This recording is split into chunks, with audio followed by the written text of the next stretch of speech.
So a long time ago, I played the Danganronpa fan game, Danganronpa Another Despair Academy, and I liked it. It was a fine game overall, but there was one major problem with it, and that was the fact that you couldn't save during a trial. Like, there was only one save point in the middle of a 3-hour-long trial, and as a busy college student, I do not have the time to sit for 3 hours and do a trial. So instead, I watched a video of all of the plot points in the first game, and essentially, what you need to know is that the first game takes place in the same world as Danganronpa, so like, the tragedy still happened, Junko and Oshima and all that still happened, but two of Junko and Oshima's remnants were the ones who captured the 59th class and put them all into the killing game. And those two remnants, one was the maid, and then the other was the MC, Yuki Maeda, whose real name is Utsuro. That's essentially all you need to know. So let's move on to the second game in the series, where you can actually save in the middle of a trial. So it is better than the first game. Yeah, it's me. That's Otori. I forgot his name. Yeah, I'm almost there now. Of course I'm with her. She just seems to be in a bad mood. What should I say first? Empty. If I were to explain the Empty who is monologuing right now, my name is Empty, though I doubt anyone cared. Empty. As you can see, I'm not empty, or have an empty, or is empty. I'm just one empty of an ordered empty, stewed empty, the empty at any morning. Empty, empty, empty, empty, empty, empty, empty. What? How the fuck are you here? Didn't you die in the first game? I'm not that great. I'm Yuki Maeda, this year's ultimate lucky student. Hosting Academy, name, Yuki, Beach. First day. What's wrong with me? Who am I? Are you alright? Sora. That's the only thing I can think of. Welcome to Utsuroshima. What? Is that the name? Why is it named after I'm Hajime Makunochi, the ultimate boxer. Nice to meet you. Koko Mitsume, the ultimate psychologist, I think. Oh, are you a Chiaki? Setsuko Chikabukuro. I hope you get along. The ultimate billiard player. Hey there, you must be a big. What a weakling! Eh? Your face is weak! Your voice is weak! You must be classmates. I'm the ultimate firefighter. Should you scoot? My pen is no far behind. Ultimate journalist. Nikkei Yomura. That's what the point of the mask is? Is he a dream? What is this? A note? Ultimate wizard. Mikado Senonji. That's what's written on the note. Oh, so you're Mikado, and you're a wizard. What do you think about the guy with the mask, Minako? Hey, Yuki, what is it? Are you the Emma Margorobi, the famous actress? You've done some amazing roles in your career. So you're a Hope Academy student? Well, over here, I'm just Emma Margorobi, the ultimate actress. You're also a student? I'm the ultimate painter.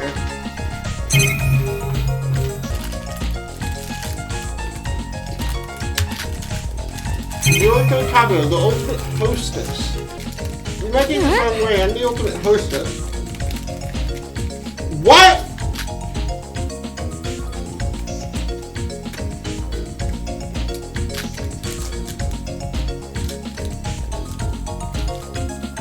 I thought you meant like a waitress, like at a restaurant. What? Oh.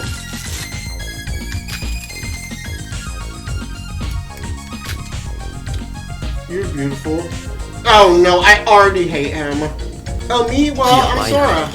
Amazing. Even your name is wonderful. I'm the ultimate spaceman. Really caught everyone. Who's my favorite in the first game?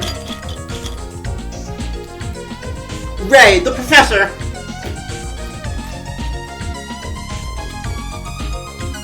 I like the professor, and I like, That one girl that died in chapter 2. I forgot her name. I'm Hibiki. And she's my twin sister Kaede. What's your vocalist? Uh-oh. Actually, having ultimate twins as a talent would be neat. Because, like, you would have to, like, the character development could be, like, them wanting to be separate instead of known as just, like, their own people instead of known as just twins. Name? That crap is pointless information. I'll tell you if you give me about $1 million, deal? Hello. What? He sounds like that. Nice to finally meet. No, he sounds like Monokuma. Nice to finally meet you, my comrades. I'm the head teacher of this field trip, Monoko. No, don't be like this. There's a way to end this school trip. Oh yeah, how? Yeah, guys. I need to give him a dream voice. In this video, I took 3 of my friends. That guy's dangerous. One wrong move will execute you for breaking the rules. Sorry, I forgot your name, but what do you mean by that? Do you know something about this? My name is Mikata Sanonji, and I'm the leader of a secret association called the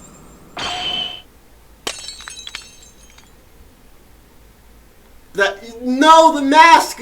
But we never found out what the point of the mask is. Hello! This is as far as you'll get, asshole. Guys, I know you're confused, but you have to listen to me. I don't know who you are, but where you live. But the culprit brought you to this island is the mastermind. What? No, he's not. What? You had to reveal everything, huh? How troublesome. Well, it was just gambling to see if you come on. Playing the Hiroki was harder than I thought. This calls for plan B, so I'm gonna do something before you do anything stupid. This is really cutting it close, but 17 is over the limit. No! Ow! Shoot Chirilla, not red! Shoot Chirilla, not red! No, shoot the other one! No!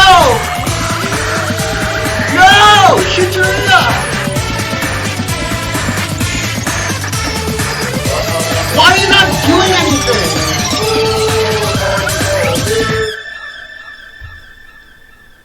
I don't believe he's the mastermind. I believe someone else put us here, but he's the acting mastermind. What the fuck? No! No! Instead of putting his hand. Well, for your present, I have a present for you. Go to hell! Now, so let's put the fact that kidnap. To escape, I just need to kill someone, right?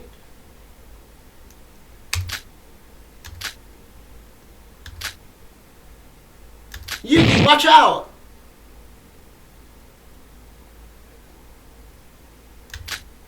What? Dead in chapter 0? Oh, you're awake. Where am I? Everywhere is sick, you know? It was starting to look like you were never gonna wake up. As you fainted, Monoko freaked out. So something like violent like this is not allowed in a school environment. Oh my fucking god, really? This bandage, you treated me. That bandage probably courtesy from nothing other than Seobai himself. I don't get it either, but he said it was a mistake and he would treat you as an apology. Not just rest more. Are you taking care of me and watching over me? I want to do that. It's not like I'm gay, they're already in love. And it so happened to be my turn when he woke up. However, I'd be lying if I said I wasn't worried about you. Sora, isn't the Sunday girl kind of cliche by now? Okay, I also don't know your talent. You're really sorry, then tell me go. You know how unequal that exchange is? This is what I want to say. You'd find out if you're even if I tell you. There's no way you've heard of me, but I'm Seobai Hashimoto. I work in the black market as an ultimate broker in this game. Here's the serious skulls. Violence is forbidden here. The only time you can harm somebody is if you murdered somebody. Harm without the intent of murder will result in punishment. It's not random killing. Only one who can kill in secret and still have to pass trial can escape. What? How much more do I need to repeat myself? I'm in the same situation. I'm prepared to both kill and be killed. I'm Flowey. from Undertale. I'm Dream. That's what the point of the mask is. They destroyed half my mask. Okay. Demonic creatures will be locked and you'll not be able to leave. During nighttime, scary monsters. What? And for rules. Violence is forbidden. However, violence with the intent of murder is excluded. Monica was not involved in is limited to one per person. It is fairly lost to be punished. After 3 students, whether this includes the culprit sightings is on a case-by-case basis. I make my appearance.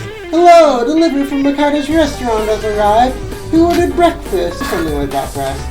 Bonds are important parts of relationships. I'm serious about making friends with you. Did you say the H word in my Danganronpa game? Our rescue team isn't complete. Throw away that trivial help. According to the world, this island doesn't even exist. It isn't coming in the first place. I mean, you all don't even exist right now. Sure, this. Can I have it? It's just a gift that you got. Coincidence that you got the perfect gift for me, so I want to thank you, even though I'm really happy. Mutual killing. If you're working on recovering those lost memories once you get safely off this island, that's probably not what you hear right now, but I promise I'll help you find them once you're back safely. But that's a good use. Can I talk with you next time there's something bothering me? Thanks, your time to roll the dice. What?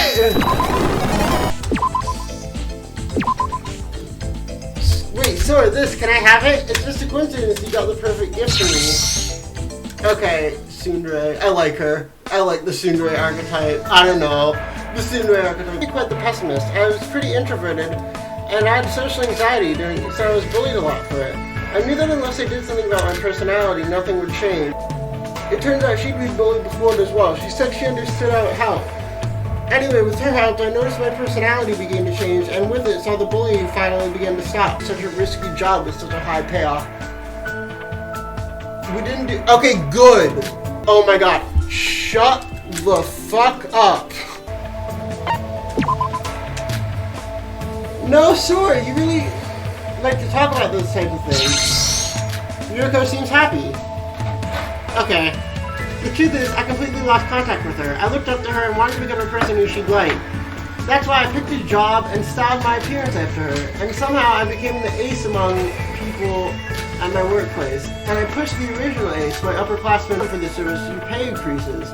The plan to become someone just like my upperclassman backfired. I became a superior employee and stole all of her popularity. Her popularity died out. In the end, she slapped me and left, saying that she lost a place to be because of me. How about your room? Alright, that works. You want to go to my room? Wait, I haven't tied it up yet. Don't worry about it. I've always wanted to check up your room. Hold on, my heart's not ready. Girlfriend. She's so gay. God, and the true meaning of my talent.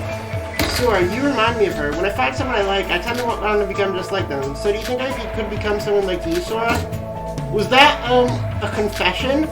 What? Oh, yes it is. Gay. We love to see it. Homosexual. Don't take it the wrong way. I'm really not.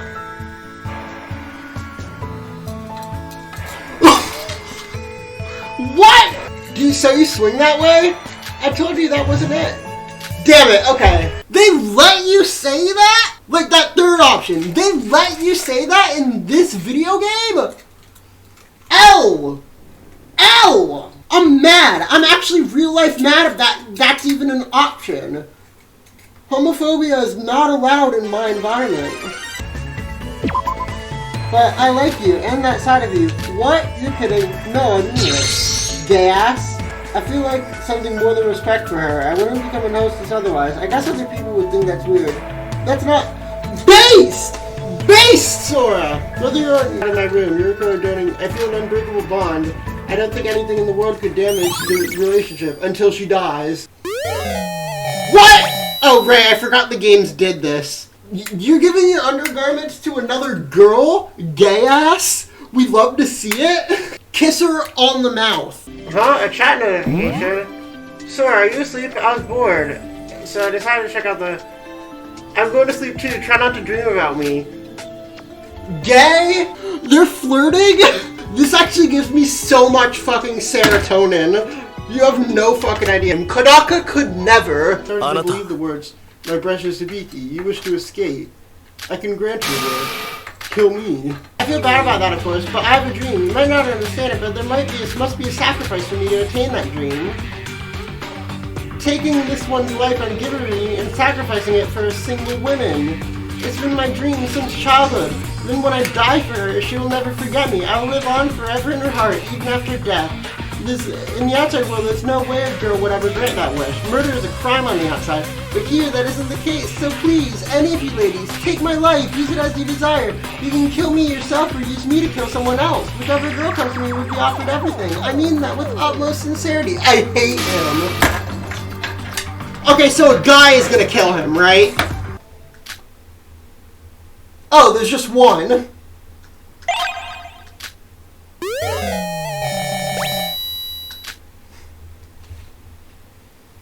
After vowing never to talk to him again, I returned to my room. Okay. Why are you all gathered up like this? Setsuga's planning on throwing a party tonight. Homies! Go ahead, I'll make sure these breeze hounds get home safely. Don't worry about me, I've tons. No, I'm worrying about you! Please. It's a weird uncle. We'll head back to the moniker first. Just a reminder, make sure everyone's back by 10 p.m. No! No! That's death flags! No! Yoriko, no! Is Yuri dead? Do you see anything? Doesn't it kind of smell weird? That voice, is that Sora? Please don't let it be. Those were the last words that Yuri would ever speak. As soon as he finished, his body was dragged up to the bell tower. His body quickly ascended upward until we lost sight of him, as if someone was pulling him from above.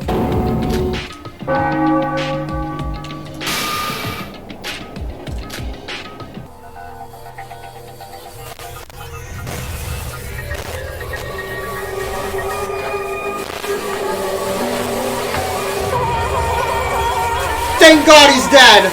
No more Yuri! We love to see it. Actually, if it is Yuriko, she's even more based for taking him out. Even if it felt like the tower was taller, what we saw there was... No! No, it's not Yuriko. That's too much of a... That's too much of a red herring. It's too much of a red herring. No. It's not Yuriko. If it's actually Yokoro, I might cry. The victim is Yuri Kagura. The time of death is 8 p.m.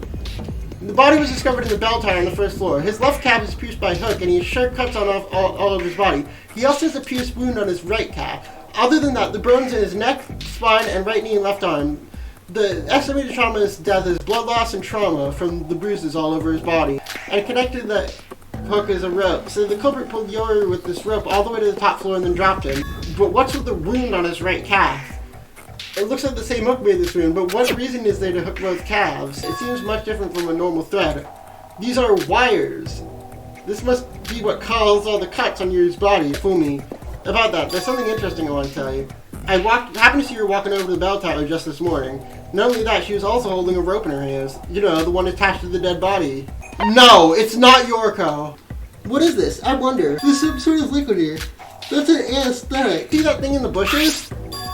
A life jacket, and I'm pretty sure no one uses this to take a swim. Like traces of some sort. The bottom, something was swept through the inside walls of the bell. Yeah, it's automatic. Someone tied them up through the bell. This is, upon inspecting the spiral staircase here, I realized something odd. Those are wires. I think there are wires like those on the first floor too. I can tell they're one and the same. They're connected to the walls along the spiral staircase. Wires were hung at the walls from intervals, but they'd already been snapped. So the wires must have been hung up there before. It was definitely set up by the culprit. I have no idea, but I'll still take note of this. They fell and hurt themselves as they were going down. It doesn't taste like anything. It's just water. A bottle of water was among the bottles of alcohol. Midi Pedrin, the ultimate spaceman. He's no longer with us due to this brutal murder. He may have been uncooperative, and he may have been a terrible person to men and women alike, but he was still our classmate. If this killing game hadn't happened, we would have all been such good friends. Not with him!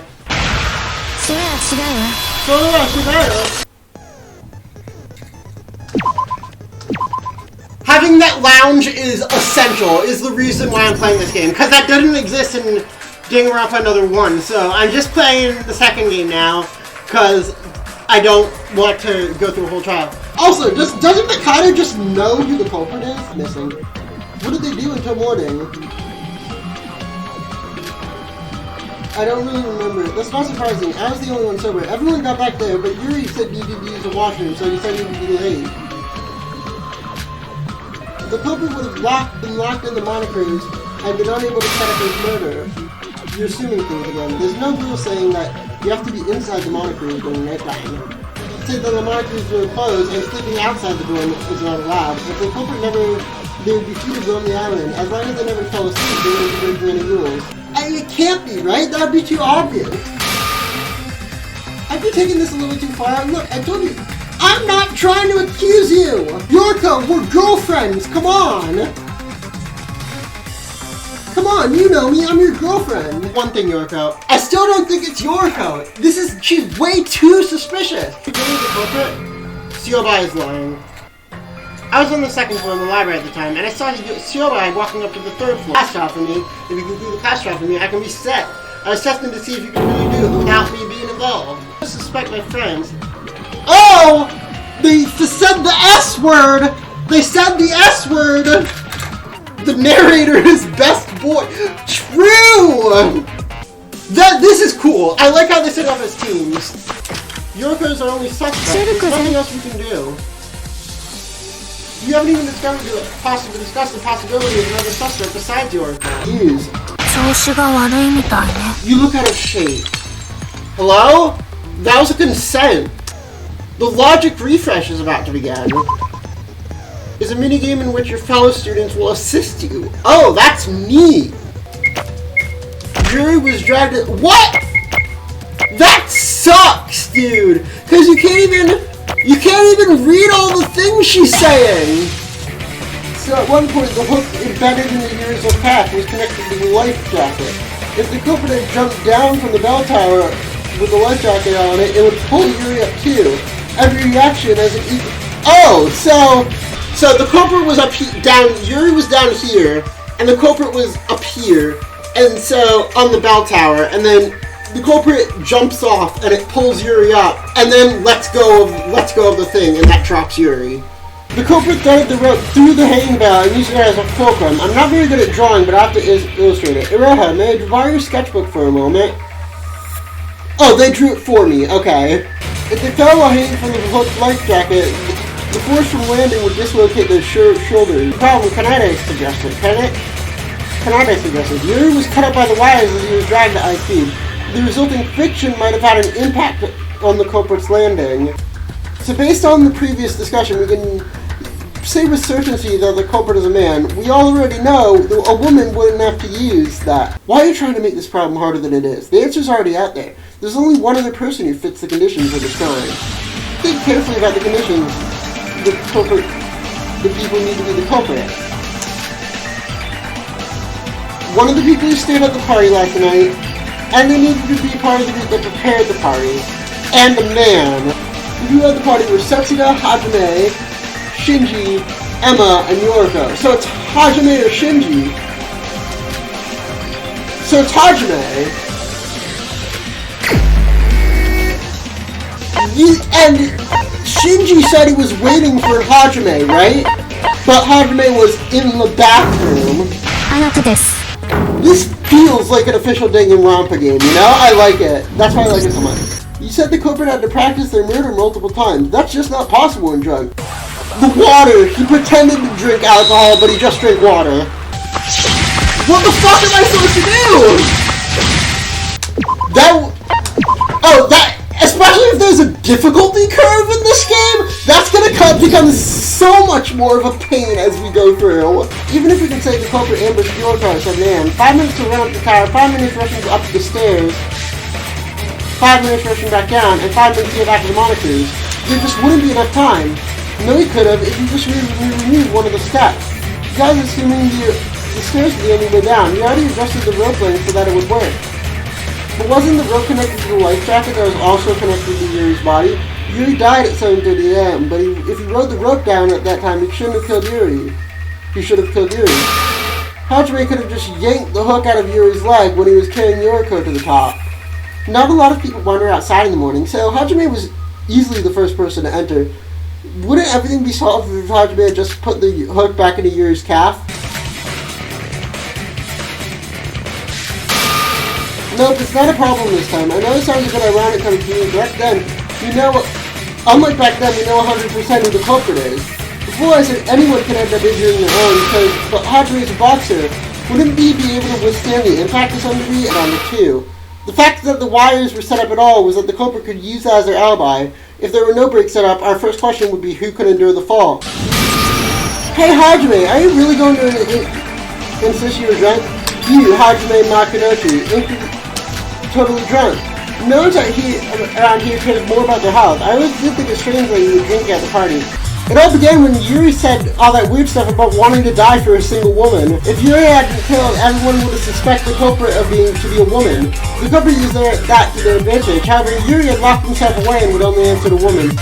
After involving himself with the party, he was able to convince everyone else to invite Yuri. When preparing the party, our culprit mixed in some of the drinks with alcohol. This way is to make sure people would get drunk. Both the culprit and the victim drink late into the night until they had to leave the return to the Monocruise. Once the party reached its end, I know it's a translated like Korean game. I know. I can't knock him too hard, but our culprit helped Yuri slip away from the others. Yuri was already passed out from being drunk, but to be extra sure, our culprit injected him. He used a syringe to inject him with a liquid anesthetic that would keep him out for a long time. Since Achille had plenty of time in the morning, he took some time to practice his method. It was during this practice that he made sure all of his measurements were perfect. Once finished, he had to wait outside until morning. Once the morning announcement went off, our culprit was going to enter the Monocruise. However, as soon as the doors opened, Yoriko stepped out. If she had gone to the bell tower, this whole case would have been ruined for the culprit. The culprit had no choice but to inject her with the remaining anesthetic and move her to the tower. With Yoriko in tow, the culprit rushed to the top of the bell tower. With the hook detached, the culprit quickly jumped off the tower. Normally they would injure themselves without the weight of Yuri and the wires to slow him down, but they decided to take a risk and put faith in his fitness and health. The killer, who had shortened his travel time, went to Shinji in the Monocruise. During the jog, our culprit made an excuse to depart. Returning to the bell tower, our culprit rearranged the hook placement. The culprit used Yuri's handbook to send the distress message to Yuki. Once the culprit heard he was there and Yuri had woken up, he jumped off the bell tower once again, this time actually doing it for the murder. Yuri was connected to the life jacket via the hook, was sent flying into the air. As Yuri flew up, he was cut by several sharp wires that had been set up by the culprit.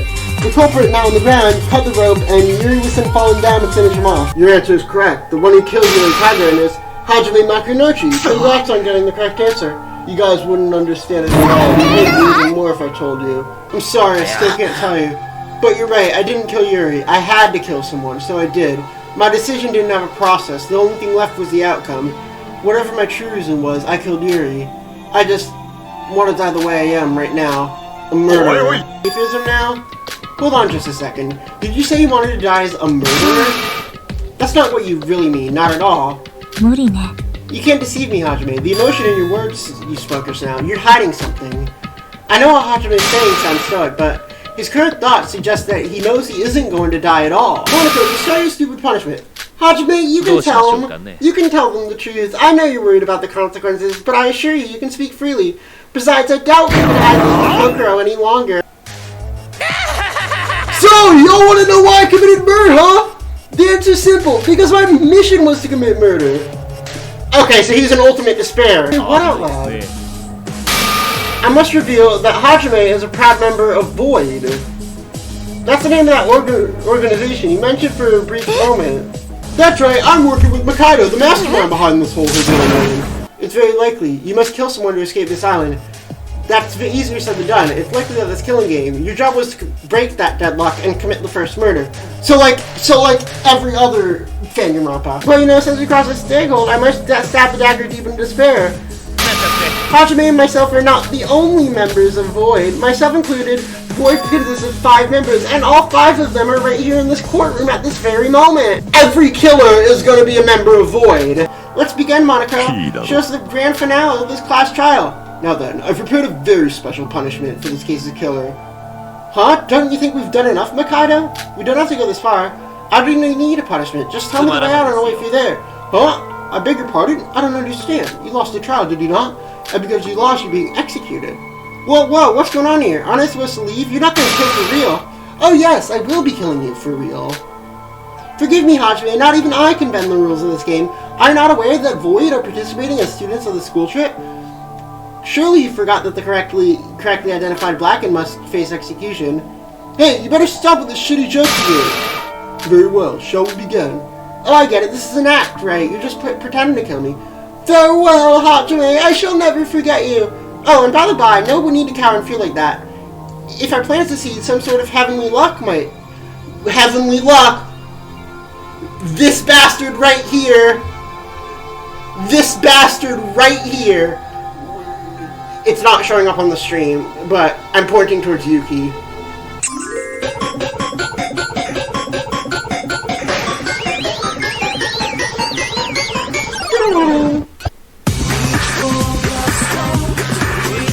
Take your time.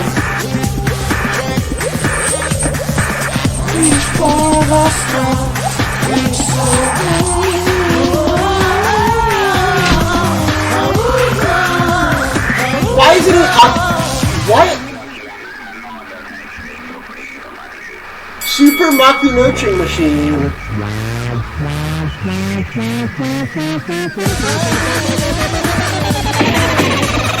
This looks like a Danganronpa.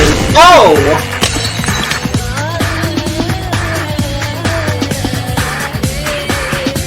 Oh, it's like a punching bag machine.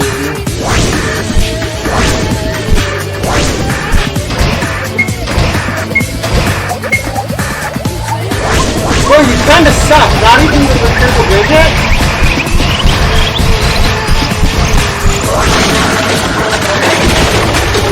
Oh, there we go. Now we're seeing some power. Good job. So you just beat him to that.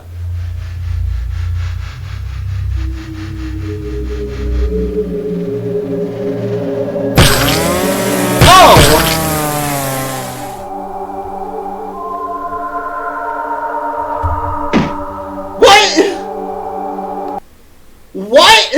There are three others. If I had to guess, it's Reporter Man, the actress, and one of the twins. Oh, hey! Ray. It's him.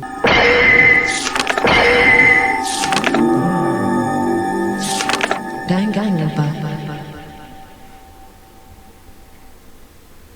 I thought it would come in like way later.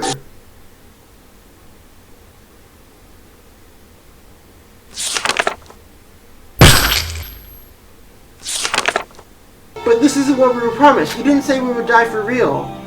Die for real. Alright, let's proceed. Suppose we proceed with fake murders and executions. Would our plan really succeed from something so perfunctory? What if the plan fails because of it and ends in failure? You may live on, but can you say you truly be living without his powers? His being Utsuro. Probably.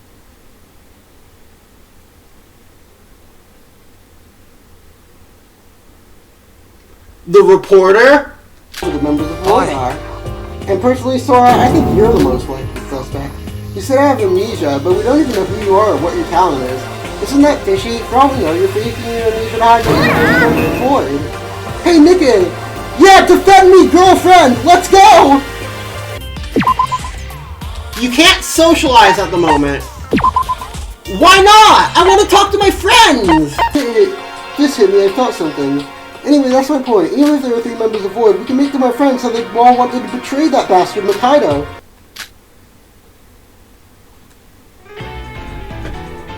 What? Long time no see, everyone. Has it been 2 days or so? What kind of shit are you into, Mikaido? Introducing the newly appointed assistant guidance teacher, the former ultimate merchant, Taria Otori. Omigoto! Yeah, welcome, teacher. And one more announcement. Starting from tomorrow, our monocruise will start sailing towards the second island. There might see some turbulence during your sleep, so please don't mind. I forgot to mention, the stage of our school trip to the island of Nowhere consists of 5 small islands. Each time the class trial lines will head towards a new island on the monocruise. My girlfriend! Hi! Joker, good morning. Sora, good morning. Did you sleep well?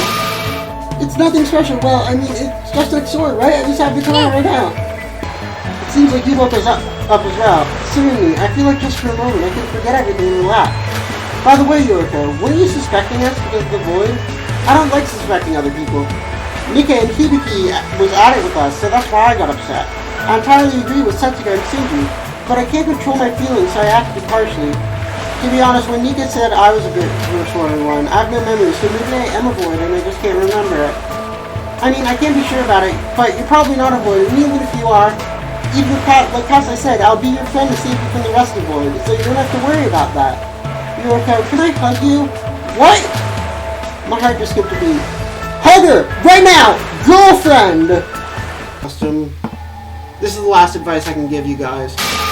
No, I won't be joining your group. I won't help you a single bit from now on. Not the problem. This is to preserve my own life. There's definitely a void in here at this moment as well, though I can't be sure of the number. I don't know who you are, but I beg of you, I won't interfere with your plans or try to discover your identities, so please don't kill me. Voids. The voids aren't trying to win the class trial. In the last trial, Hajime said, if I win, that's a problem in of itself. It's quite troublesome for the voids if the blackened isn't revealed.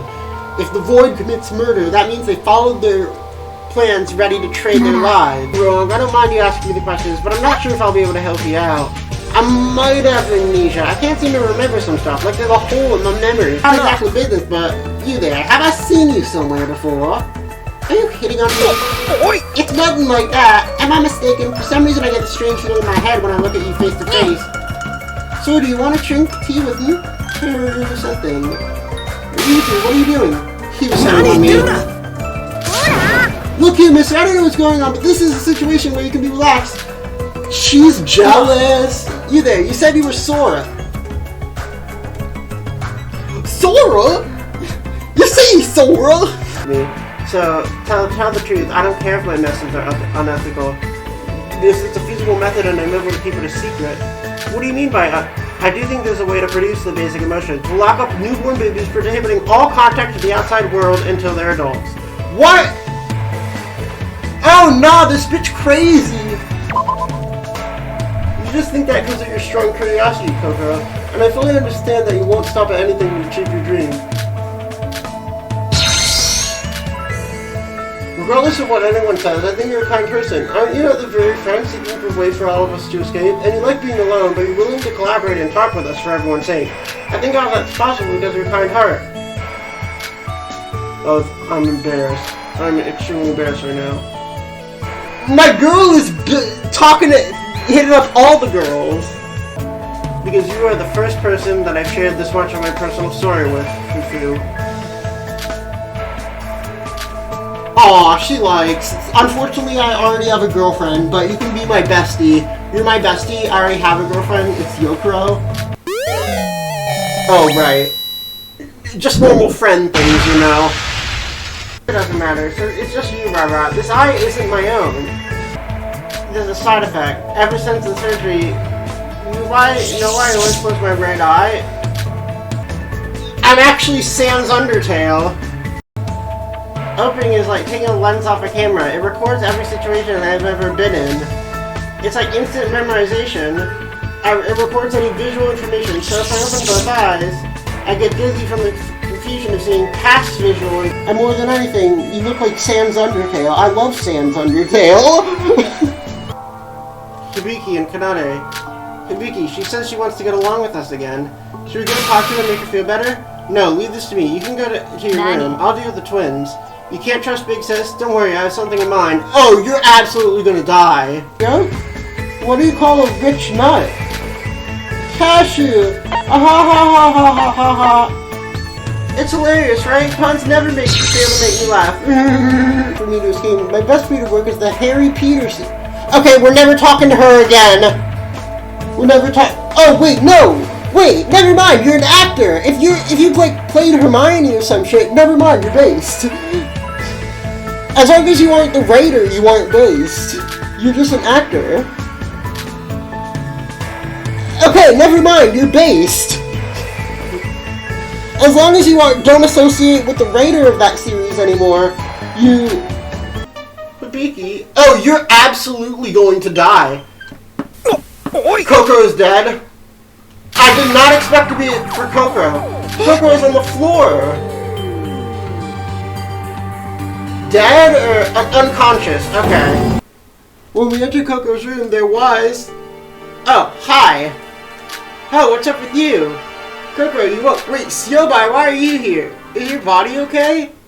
Don't waste your breath. She can't speak anymore. How are we going to tell this to Emma? Since I cannot move, can you at least help me with meals? Thank you. Now that my body's like this, I guess I need to pay more attention to health. Please leave the food in front of my door at 8, not 30. Sure you're okay. Alright, then come in the food. But you must enter with Teruya Otori.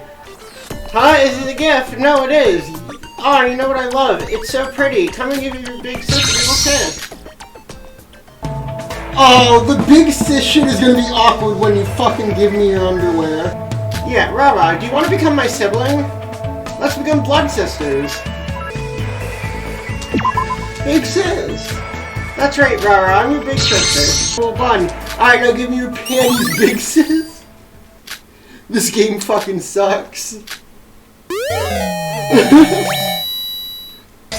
Look here. Oh, ow. Isn't it just terrible? Both my arms looking like this. I used to be my father's ashtray? What? Why are you always here, Emma? That's kind of sus. I'm not gonna lie. Like, I get you care about your friend, but it's a bit sussy. Stop it. Has anyone never seen Kokoro since this morning? She's stuck in her room. Well, when we went to her room last summer, there was no answer, so we just left the door in front of her room. She always opened the door for Emiya, so I got kind of worried. There was no food when I passed there last night, though, right? Is something up? Something might have happened to Kokoro. She didn't answer since yesterday morning. Kokoro, you there? Open up! You're most definitely right. Well, I'd be a bit too late on that. For further reference purposes, let me say it's allowed to break down the door. The rules are strict, but it'll be forgiven to break them in certain situations. For example, a murder. She's dead. No. Chiaki, no. What's this steam? It's freezing.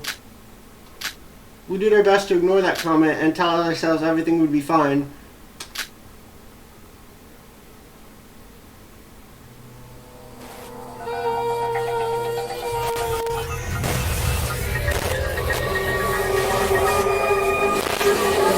Fucking froze her in her bed? What the fuck? Oh, fucking nude too? What the fuck? I didn't expect her to die this early. I thought she would, like, live to the end. What the fuck?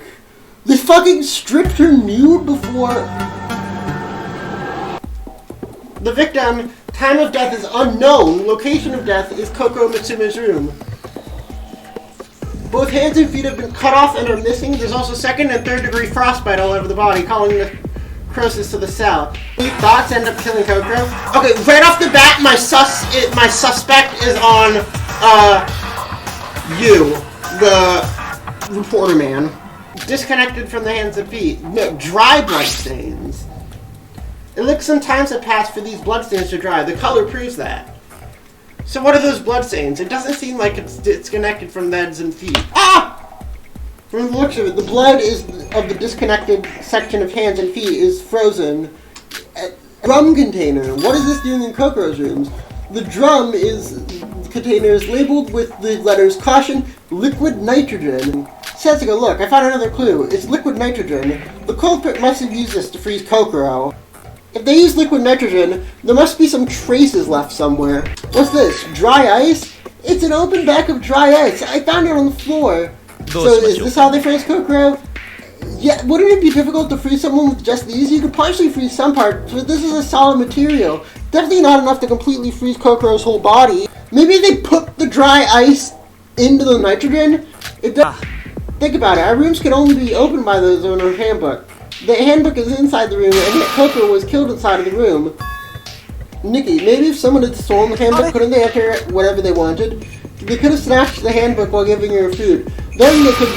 That's not possible either. So what if they steal it? You can't turn it on if you don't have the owner's fingerprints. Even if you happen to leave the handbook still powered on, it automatically enters sleep mode after a certain amount of time. So unless you plan to re-enter right after, you won't... That's perfectly timed. I thought it was a normal refrigerator, but I soon found some oddities within its structure. The divider is a bit tilted. Yet, this is Coco's dying message. I thought these were just frozen icicles. We can deduce two facts. First, the refrigerator's output is at maximum power. Take a closer look at these icicles. The icicles have small carvings in their lower. It says F-O. Two of those 8 icicles are overlapped. The longer one had penetrated the small one, and the piece icicle has a smaller one.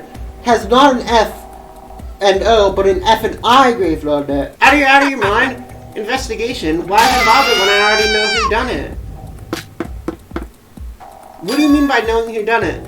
The culprit slipped a huge mistake in their words in front of only me. I went jogging this morning. I found something at the balcony. I saw something like a white long cloth going towards the balcony.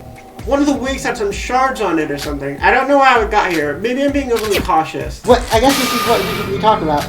Wait, do we really need to? The culprit is already clear as day. Who is it? Yoko Kabuya. Need I say more? Fucking again? Yoko said it yourself. She went to the village right after when she practiced cooking. Yeah, we left the meal on her doorstep and Yoko went straight to the village. She said she was practicing cooking. Well, I did pass some people on my way there. You keep saying that if you're saying that Yoko used liquid nitrogen to freeze soy, that's wrong. If she really used that to freeze cocoa, there would have been some traces somewhere left in the room. It's probably the refrigerator. The culprit froze cocoa with a refrigerator. There is a culprit. This is the case where if you think about the method first, it becomes more difficult. How about we break this thought process by figuring out the culprit first? The evidence pointing towards the culprit. I'm sure you know it. I'll help you out. It'll be much easier. These icicles, there's exactly 8 of them, and on each of them, F and O are written. 2 of them are stuck together. The penetrated icicle is different from the other. It has I instead of O. F stands for female. There are 8 icicles for 8 of us. O stands for others. Out of the 7, one of the 7 O's is penetrating I. You can interpret this message as one of the 7 girls killed me. To deduce the killer's identity as well. They all seem similar, but the I that penetrated the O icicle is extremely longer than the others. Even on the theory that the eyes represent the girls, the lengths are probably analogous to our heights. The tallest out of the girls was the killer. Setsuka? That's really dumb if that's who tells us what the culprit who the culprit is. You. The Logic Craft is a brand new minigame. When the minigame starts, walk right to the... You have to make sure to dodge these. Ascend by holding the Z. It's Flappy Bird! She disguises Teruya! During one of the visits! She disguised as Teruya. No, but Teruya said she visited everyone. It's not like the ultimate cosplayer. But what if the Kokoro we met was not the actual Kokoro? What if Emma was disguised as Kokoro and Kokoro was already dead? Quick question. Iroha is constantly consistent that this case is because of the curse of the Snow Girl, right? Why would you believe such a thing in the first place? No, Kabuki, this is obviously a copycat crime, and the killer had reason to do this. A cover to conceal the trick of the locked room murder. Kokoro's own student handbook recognizes nothing but her fingerprints. It'd be turned off even if the other person keeps on touching it. Then what if the killer had Kokoro's fingerprints? If they had the hand! The cause of death was cutting off the hand!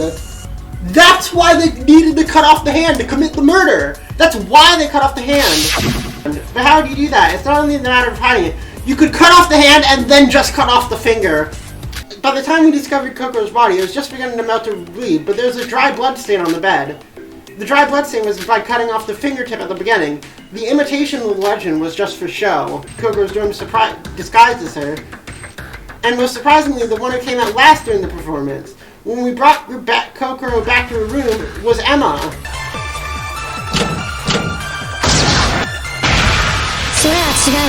Okay, that was a guess. Emma, did you just say endemic disease? That's weird. Those who weren't with us at Seoba's examination shouldn't know that. Oh! Kokoro's been self-disrespected dead woman. This is the request. I was attacked by the void. I want to blow the cover of the void who attacked me, so please make it a false examination for my safety, and deliver that fake result to the others. You mean that Kokoro wasn't sick at all? That's a little different. That request was not made by the real Kokoro in the first place. You said you know who the killer is. Did you say you got who it is just by that request? I would not leak you this, so she could have spoken when there were just two of us. But she used the tablet PC to converse, even measure for disease, not an attack. She's got a fever, inducing us to think of a disease. She used Sioba's examination to nail it down. The case began with a performance Septica set up. I was certain Septica was going to die this chapter. During the performance, Kokoro suddenly fell down. Wait, does that mean is the gimmick that for this game being that the person who helps us in the last trial dies in the next trial, so is Kanata gonna die in the next one? At this moment, the Goku said her body is as hot as lava to make it seem like he had a disease. But in fact, it was actually an attack by the killer once his pollution. We immediately brought Kokoro to the dorm room, where he used her finger to turn on the student handbook. The handbook was only turned on by its owner's fingerprint. This was later confirmed used by the killer. The killer pretended to worry about Kokoro and left the room. It was to seal Kokoro's student handbook. As soon as bedtime came, the killer went back to Kokoro's room after everyone was asleep. After seeing that nobody was watching her, the killer started preparation. Because she was tied up by Kokoro and cut off her finger, first she was tied up by Kokoro and cut off her fingertip. This was because she needed Kokoro's fingerprint. After she stopped the bleeding, she put Kokoro. Then the killer set the refrigerator to instant freeze to freeze Kokoro's death. Then the killer started to prepare for disguise. The key to this murder was to disguise as Kokoro, pretending as if she was still alive. For that, she collected her clothes, but she still needed the hair part. Here, the killer took interest in the museum dressing room and started her plan from there. She had to get ready for the disguise before the next morning, but it was impossible for her to get to the museum as nighttime had already come. So the killer had used a rope-like thing to jump from the monitor rooms to the balcony on the first floor. Arriving at the museum, she took a wig that looked similar to Kokoro's hair from the dressing room. This made her lost in the dressing room props list. She destroyed the Yuki-onna statue and used its hair to fill the props list instead. The destruction not only covered the loss, but also gave us the sense that the Yuki-onna is broken. Considering the body's state that we discovered in, it put that perfectly. The next morning, the killer came back to the monocruise and read after the door opened and removed the evidence of the balcony. And she used Kokoro's student handbook to send a request to Siobai. I was attacked by the boy and want to conceal that information, so please make a false examination upon me and tell me the disease to the others. That was the request. Siobai the Scrooge accepted this, but felt that something wasn't quite right as she saw the disguised killer, remaining ever silent in front of Siobai himself, and the situation that contradicts she's got a fever mentioned by the killer last night. He was able to spot these two consistencies. Anyways, false examination made us believe that Kokoro had been suffering from a disease, which allowed the killer to overcome the biggest challenges of disguise, the waist and height. In addition, the killer required us to bring meals for her at specific times because she was disabled. This was to reduce the risk of an unexpected situation and to disguise more easily. So the killer had to finish her meal earlier to disguise Kokoro, and this made her look more suspicious. For a few days, we delivered meals to the disguised killer and saw the face of Kokoro. Nobody ever noticed that Kokoro was dying at the very moment. She was wearing a mask the whole time! At the same time, Kokoro was gradually being frozen in the refrigerator, but she left a dying message with the last of her strength. She wrote 8 icicles which were freezing by instant freeze mode, and carved F on the front and O on the back. And on the last icicle, she carved I on the back and penetrated the longest icicle to the I icicle. The I icicle means 8 F females. Namely, the tallest among the females was the one who killed I, in other words, Kokoro. Indeed, the killer was the tallest among the females. We couldn't have noticed the killer without the dying message. As time has passed, the Kokoro finally died. This morning, the killer used the empty drum and the bag of ice she collected the night before to finish her crime. She put a liquid nitrogen label onto the drum so that we mistake the freezing method for liquid nitrogen and not the refrigerant. Then she took out Kokoro's frozen body and cut the hands and feet off to prevent us from coming up with the idea of the fingerprint from the cut fingertip, and also to pretend that the Yuki-onna's curse had been cast. Then she got dry ice onto Kokoro's body to slow down the melting and left the room. Our thing remained for us was to feel something suspicious as we deliver a meal and eventually discover the body. The killer this time was cunning and careful. In fact, you might not have noticed right under that Kokoro not left a message. The killer murdered Kokoro.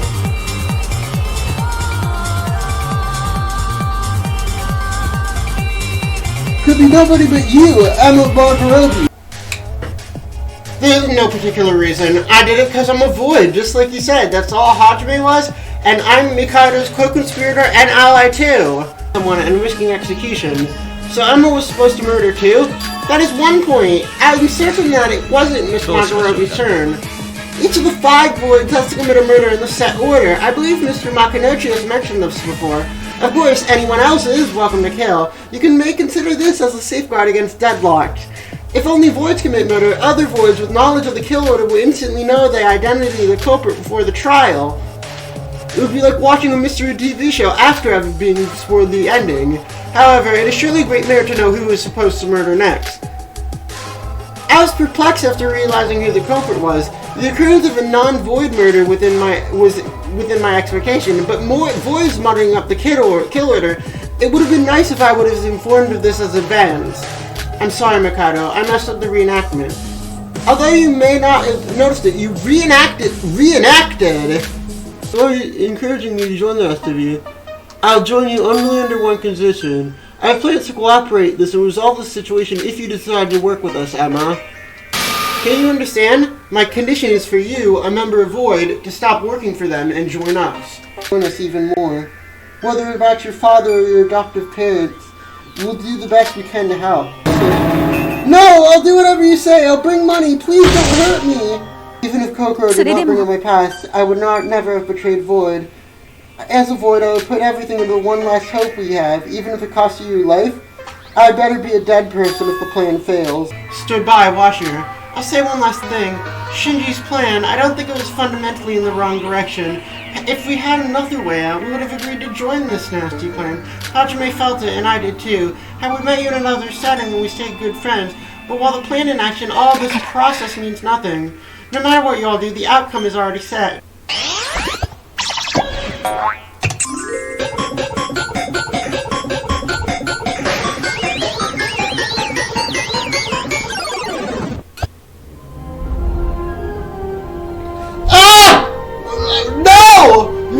No! Harry Potter is not allowed on my stream! Not on my fucking stream!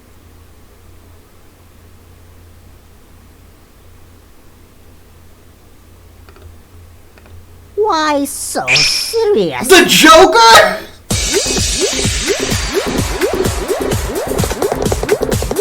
The Joker, baby! What?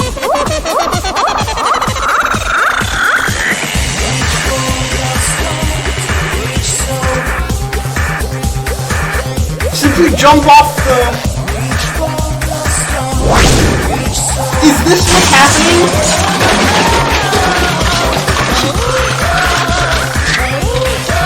Professor Dumbledore! They killed the They hit the second tower, Professor Dumbledore! What the fuck? What is this fucking...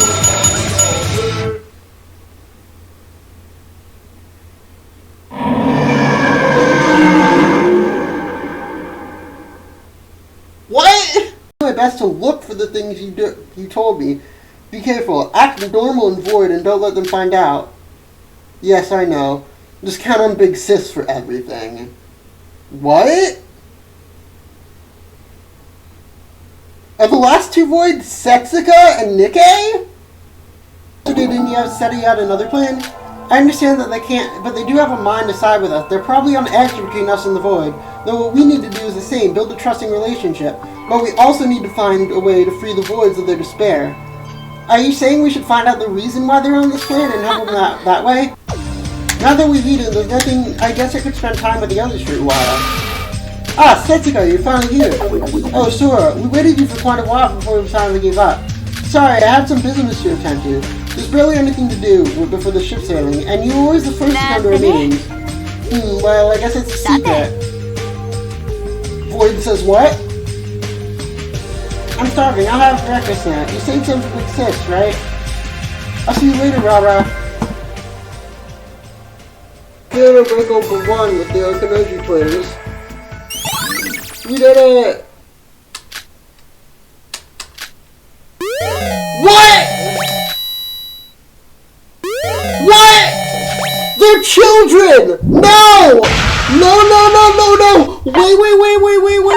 Wait! Yoriko, you're waiting out my room because you love me so much? Let the bird speak. The third island is a bit different from the other island. The entire island itself is a gigantic theme park. I named it Satsuki Land. Who was named Satsuki in the original game? I forgot. The fucking clown! Why are you naming things after the people from the first Killing Game? Every theme park has a ticket box or at least some sort of entrance fee. That system is fixed and unfortunately cannot be changed. So we substituted with fee and instead of data inside the handbook, or else the whole system outputs an error. What? Unknown Island is like Pandora's box itself. Just the Undertale is that. I just included data about the reset codes in your handbook. Each of you has a specific code. You'll be able to regain that precious thing you lost. Which will you regain my memory? That isn't different for each and every one of you. I'll leave it as a surprise. And here I was. Is everyone here? Why do you call us when it's almost nighttime? And what is Mikado doing posing over there? The reason I gathered everyone here, I'm about to give you some motives. I thought you said there weren't going to be any motives. Didn't you say there wouldn't be any motives? Well, a video is going to be sent to you soon in ambushed. There's no way a video from Monaco can be that touching. Once the video has been sent, all you have to do is watch it right here and now. The details of the video is different for each person, but it will feature the person you care about the most.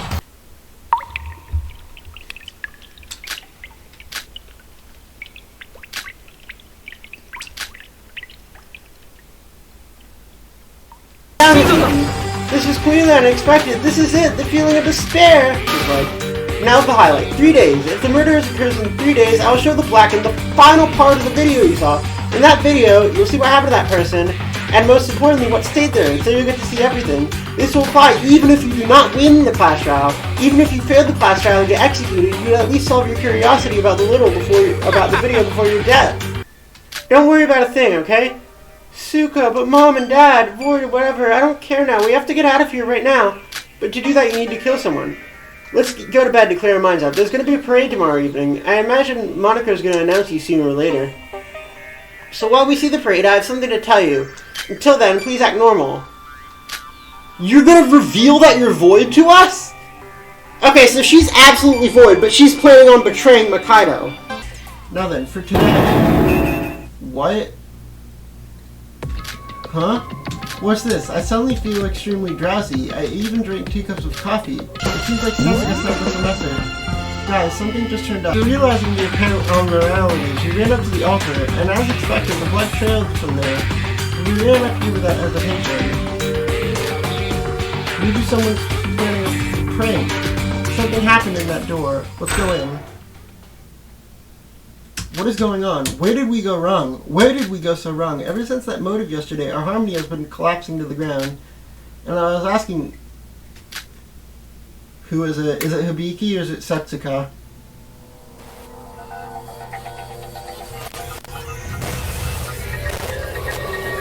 Setsuka, no!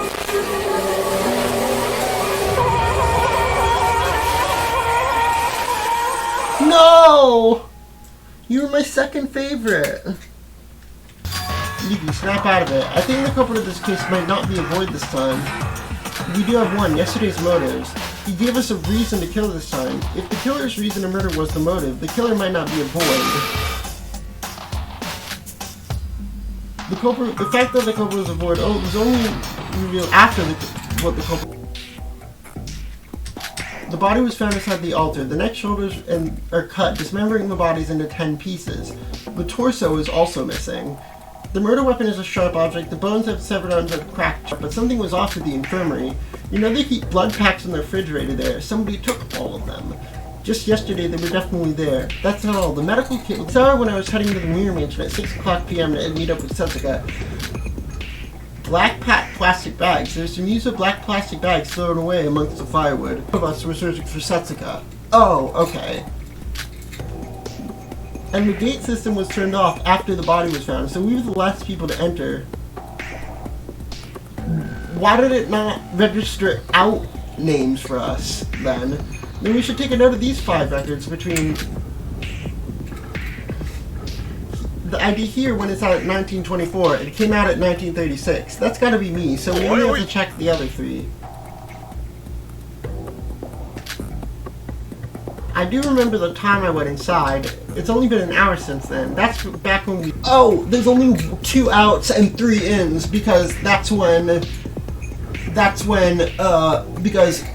So, the murderer and Setsuka went in together, and then the murderer must have killed Setsuka inside the building, and then left. I doubt there would be anything here. Something shining in the buckets. A clothespin. And there are no records of this person leaving the pool. I thought the person without the out records must have been Setsuka. Oh, is it time already? Wait, what? Where's the second murder? Are they breaking the Danganronpa formula? Breaking the formula? You aren't allowed to do that. That's illegal. That's illegal. You aren't allowed. No more bueno. You aren't allowed to do that. The person who entered it and you has no out records, and I can guarantee this. There's no way someone can manage a task like that in less than 2 hours. Coming from Shield by a criminal on active duty, you do know how to persuade someone. Well, I entirely agree with you. It should be tough with just a dismemberment, but the crime doesn't end there. The culprit need to carefully put each body part on the killer. And in case someone else says you had to take care of the inside, there needs to be cut off flesh and blood somewhere around. Now, if it was a pool, you could just get rid of the flesh and blood by just stupid. The blood packs. Maybe the blood isn't from Setsuka, but from the blood packs of the infirmary, which gains. Foo-foo. I've been listening to you this time, but you're quite the comedian, aren't you? All these contradictions, but you still stick to your delusion. But our culprit at the pool left home in 1 minute after Setsuka had entered. The crime was still possible, even if we assume that Setsuka Tsubaki died in the pool at that point. Now what nonsense are you on about? There's a clear contradiction. Bullshit. It's all impossible. It's all possible if there's an accomplice. You might not know this, but accomplices cannot exist. Even if there's an accomplice, only one person can win in this game. There are no benefits to becoming an accomplice. Well, listen to this. Well, the older sis that you guys suspect is, she's definitely not the black one, that's for sure. But she did enter the ghost house and left her hairpin there, so it's hard to say that she's irrelevant this page. What's that supposed to mean? You said it yourself, you don't have any memory and you lose memory when you're in a pinch. An accomplice who helped the crime but lost memory of doing so. Don't you think that's too good of an opportunity to miss? Well, my theory, the real culprit used a twin sis in their own crime. If that's true, then the culprit needs to know the fact that the culprit who lose their memory.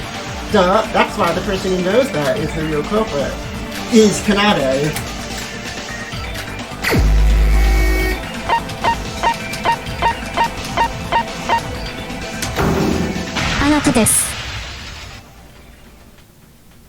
The only person who knew is you, Kanade. The cause of that.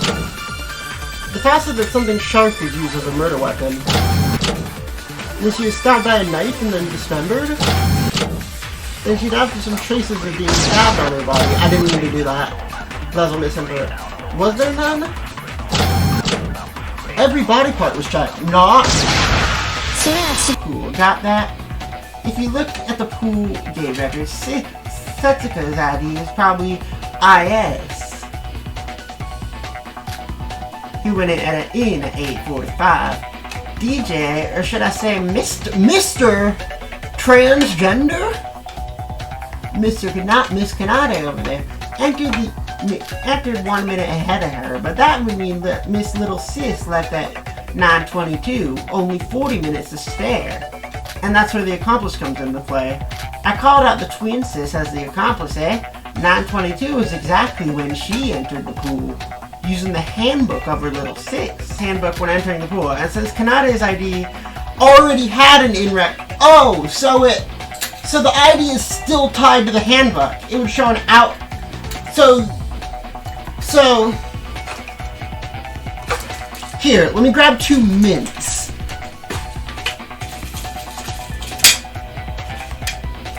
Here, let me grab a mint. So this mint, so Kanade is on this side, and so Kanade and Hibiki are both here. Kanade takes the mint, goes through, then throws the mint.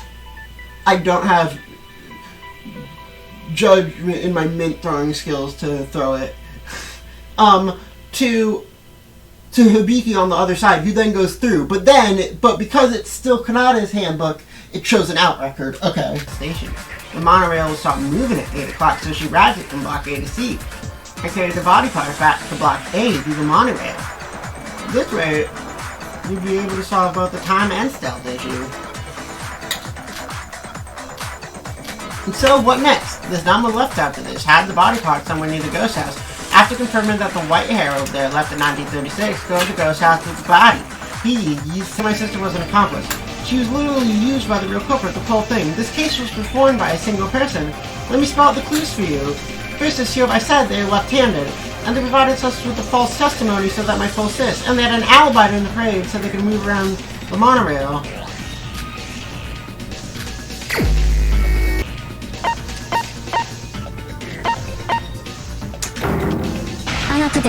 You showed up after the parade, in the body for 12:54, and she leaves it using Iroha's handbook. Iroha will leave the pool, but an in-output would be saved according to the records. The course was cut up between 12:53 and 17:54, and now you're suggesting that it was done between 9:54 and 12:54. 3 hours should be just enough time to do the job, and you solve it why it took 3 hours to bring this to Kanada's theory. Iroha should have dismembered the corpse between 1954. You already know who committed the murder because you have access to the monitor room, right? So we shouldn't take anything you say with a grain of salt. But I saw her goofing around painting pictures near the harbor around 11. Fuck, dude! Ugh. Who designed this fucking minigame? That's exactly it. I saw Iroha wasn't drinking a coffee. I thought it was a waste, and naturally being a can of her coffee, I drank it instead. I was okay then, but after that, it felt incredibly sleepy, like it was drugged. Someone drugged the coffee. The coffee I drank was meant for Iroha, right? What would have happened if instead Iroha just drank the coffee? Well, Iroha would have slept until evening. That would mean that Iroha wouldn't have an alibi from morning till evening. Culprit is someone who's trying to frame Iroha by erasing her. Someone who's trying to frame her just now.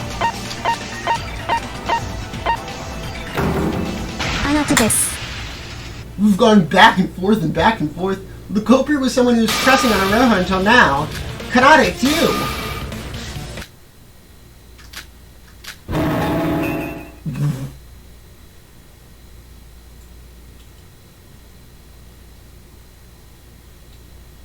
Are you possessed by a demon or something? You like unhinged your jaw. I was with the monorail. But who knows if that rule is actually fake? Iroha, may I kindly ask, but what the actual fuck? What the actual fuck, Hajime? That is me. They went up the chimney like Santa Claus. The chimney. Shobai, are you perhaps referring to the chimney? There's a fireplace at the ghost house. That means there's a fireplace that connects it to the outside. Oh my god, I've got it. The dolls were used to transport the body parts, aren't they? Weren't they? They open up. They zip open up. So they just put the body parts inside one of the dolls and had it parade over to the ghost house. That's how they got the body in there. Afro mentioned the monorail. The monorail goes right past the ghost house roof. It's the only possible way. You told me on the first day of the third island at the casino that Kanade's accuracy is impeccable. She always hits her target. That one time she even scored a goal from the school's rooftop to the sports grounds basketball rim. Had a monorail at that time, right? But was that really you? Stupid shit. You got fooled once last time. This is literally the same trick, dickheads. Y'all are stupid. Why do I put up with you? That's right, Bubblehead. Don't you all get it now? Chara is suspected as an accomplice to Kanade. It actually makes sense. They're identical twins. A little bit of disguise and no one would be able to tell them apart. Riki doesn't have an alibi today, so if she was disguised as Kanade, and the person without an alibi throughout today was actually Kanade.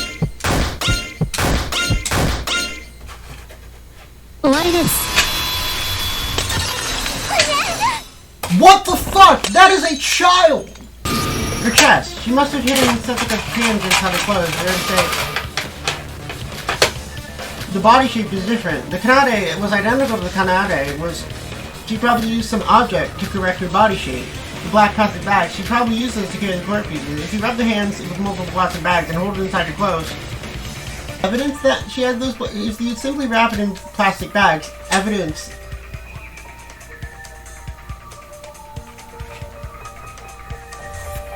Nah, bro. Nah, what am I playing, bro? Nah, bro.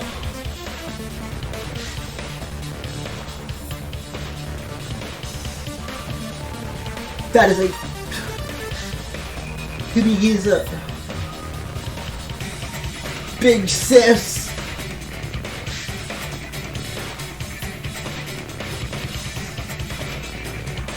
What the fuck? This might be worse than anything in the Danganronpa trilogy. This might be worse. This might be worse. That is a child. Hey, it's time to see if they answer the truth. There would be a trial like this. Nevermore would be the trial like this, but it's time to reach out to the truth. That's a reference!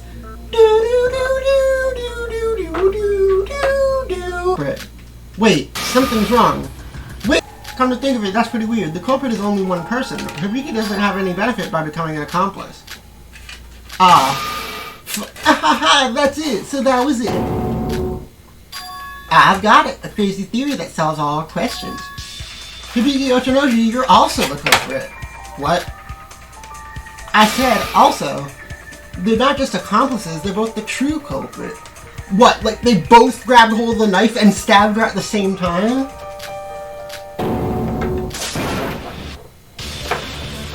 It's against the rules for there to be two of them. Don't believe me? Pull out your handbook and read Rule 6. If two murders performed by different Blackens occurs consecutively, the only... It's about consecutive murders. This is what is considering when there are two different Blackens who separately killed two different victims. In the case of there being two separate Blackens targeting one victim, there is no rule specified about it. What happens if something like this case happened? If it isn't a special case like this, normally the person, like Rule 6, normally the person who last injured the victim while they were still alive become the culprit. Put it simply, let's say Rojo stabbed Taria with a knife. If I stabbed the dying Taria with her Floor's lab breath, I would become the last Blacken that killed Taria, so it becomes a game of who made the last shot.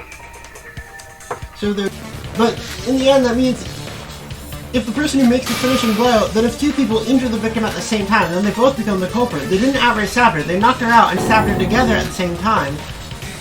There must have been some time difference. If one stabbed her just a bit later than the other, oh really? Theoretically yes, but in reality it's next to impossible. If a murder occurs anywhere, the high-tech sensor of Utsuroshima detects who hit down to 0.001 second. If everyone was even that little late, they would become the official culprit by the records. What if they got it down to the same 0.001 seconds? Phase 1. If we're in B, we can play with a margin of error of less than 0.0000001 seconds. Isn't that right, Kanade? Huh? Didn't the culprit send a message to Yuki using Setsuka's handbook? In the morning when everyone was at sleep, the culprit was busy at work, using the fact that Makaido prepares their breakfast early in advance, so they put sleeping drugs in Aroha's seat. This was to eliminate any alibi Aroha might have in the afternoon. And when the day broke, the case began for real as the culprit called Setsuka to the pool. Before they headed to the pool, the culprit took large amounts of quantities of blood packs and a medical kit from the infirmary.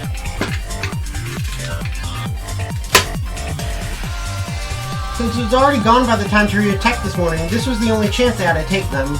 They arrived at the pool and attacked Setsuka. They didn't quite kill her just yet, only knocked her unconscious.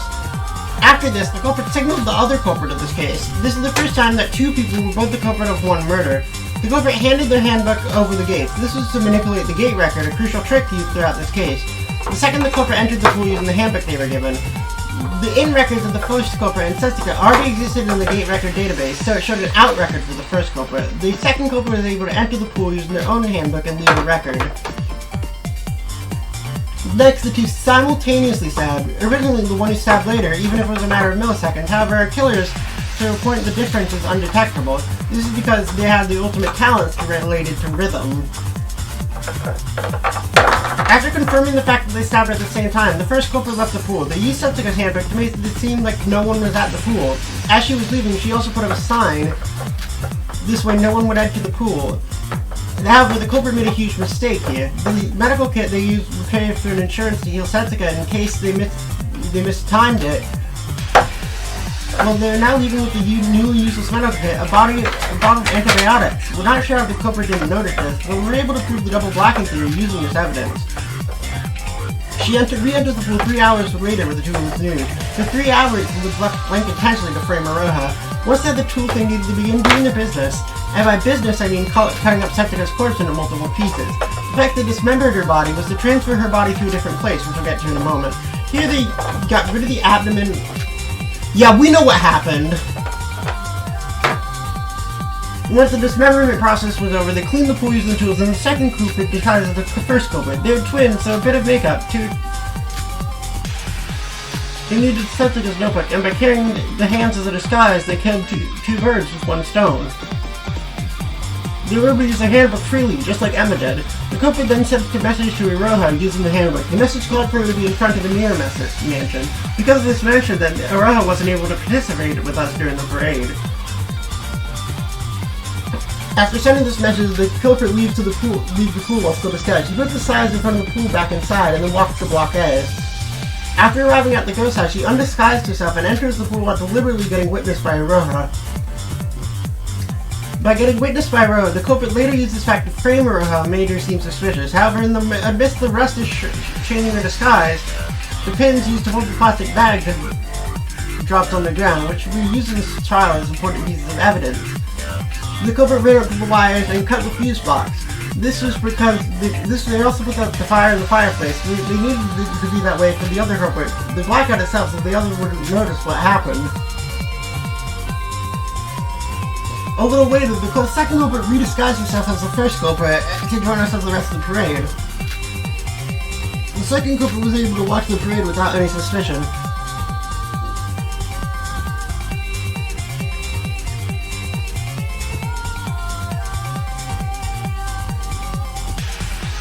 Yeah, I like that it was complicated. I like the twins in Setsika, but I don't know why they did this.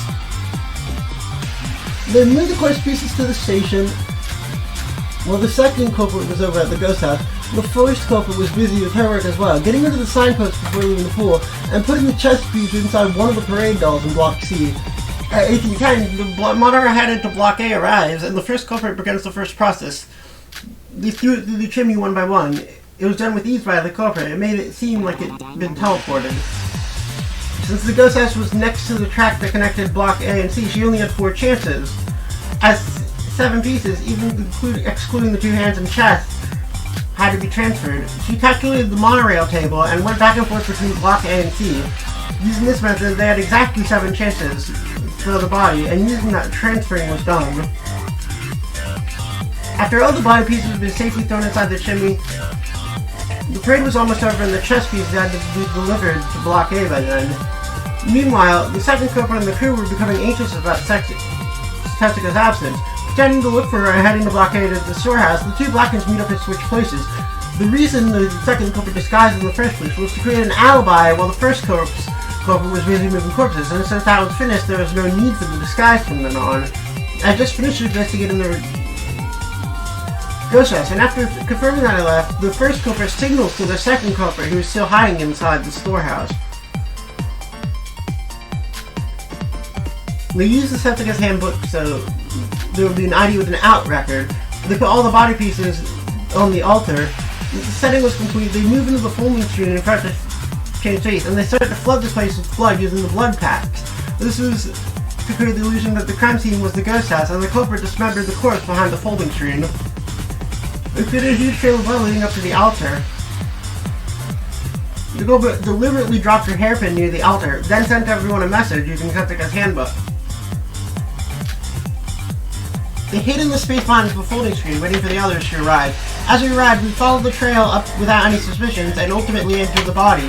And this is how the culprit managed to move the body. The cruel killer, no killers, who didn't just murder Jessica, but cut her up into pieces. The culprit that committed this atrocity of a crime.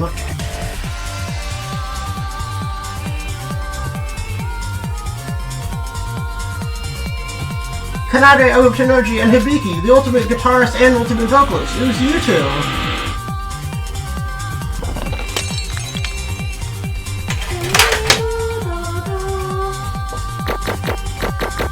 We suck at Danganronpa.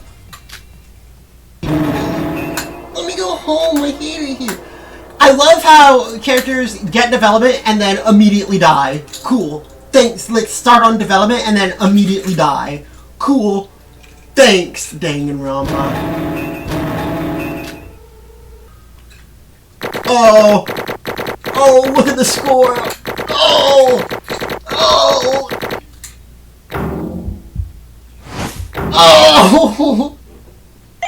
Oh! Nikkei? What's wrong? I thought you didn't care about whether we died or not. Well, I do have an idea about why you're acting like that. I'm terribly sorry to interrupt this, but I haven't even told you what I was gonna say. You're being especially rude to me today, Teruya. Well, I do have important news. The thing is, so they're not boys, those two twins. What? Don't you think something's off about her?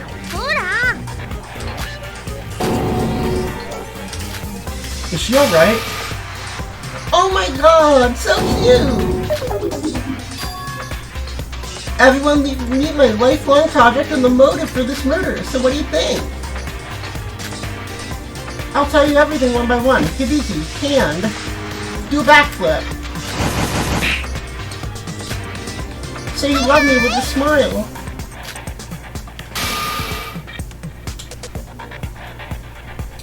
This fucking bitch. You fucking brainwashed her. One day our mother told me my sister to play with me, but my sis back then loved Shiro so much and replied she loved Shiro more than me, and those words hurt a lot. I'll probably be used to have as children. A small, white, kind teacup poodle that was really friendly with people. Even when I was being abused by Hibiki, I still loved her. I thought of her as family and I wanted to get along with her. But when I heard that Hibiki liked some puppy more than me, I felt an uncontrollable wave of jealousy, as long as Shiro was alive, so I decided to get rid of it. As soon as I realized I did something wrong, I felt a bit guilty, but the reaction Hibiki showed afterward got rid of any afterthought. Instead of bullying me again, she started to cry in my arms.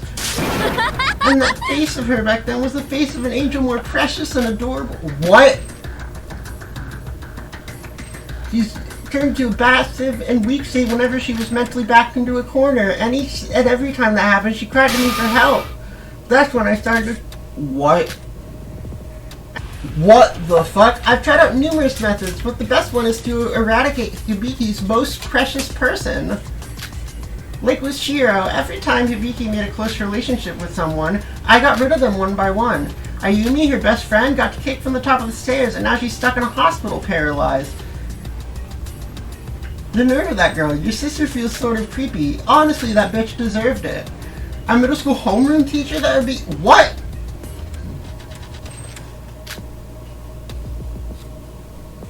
Okay, if he did, then yeah, okay.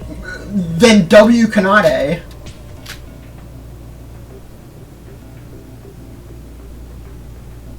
So you're the one who made them disappear. Even the slightest hardships. She's more dependent on me than ever. As someone who did all their free time events, that hits hard. I like how the free time events actually tie into this. Said I made sushi out of our coordinator. When she realized the coordinator had gone missing, she came to me crying. She was bawling like usual when suddenly her eyes lost focus and she didn't show any human reaction. And when I spoke to her, she started to do exactly like I told her to do. That must have been one of the happiest moments of my entire life. After Afterward, whenever her mental state took a certain amount of damage, she turned into a puppet like this. It lasted only a short time, and now I can just switch it on and off whenever I told her through her pockets. This is a note I found inside Setsuka's pockets when I killed her. I was too busy that I didn't have time to read the details, but the fact that she had it on her body means... This... Well. Wow, I do feel bad for you guys. Mikado, you sure you'll be alright? It's just that voids. Wow, you guys have a tough road ahead. This is a will written by Setsuka. It seems in case she was killed, she kept track of all the information she's learned. She must have discovered something. I don't know why she didn't tell us sooner. She was acting weird ever since we arrived on the third island. This is really big news. She kept this to herself. I'm so sorry for this, but... I'll be taking these as keepsies to my grave. This note contains incredible information. Amazing scoops that could be really damaging for Mikado, but what does that have to do with me? I leave this and everything up to you. Were you expecting such a dramatic ending? I'm not that good a person. You fucking bitch! Now for the climax, the identity of the assailant. Let's find out who done it. Yeah. The person after murdering couples were at a full-body mirror in the corner of the dark room, and the reflection showed who the mystery assailant was. You fucking bitch. It's hot in here.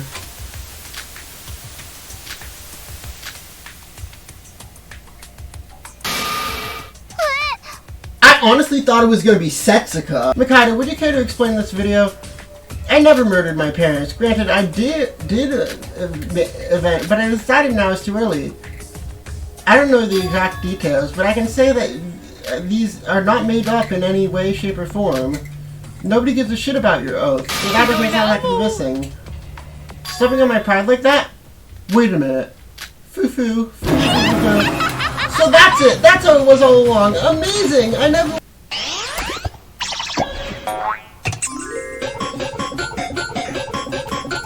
So they are gonna reveal that Setsuka was a void, right?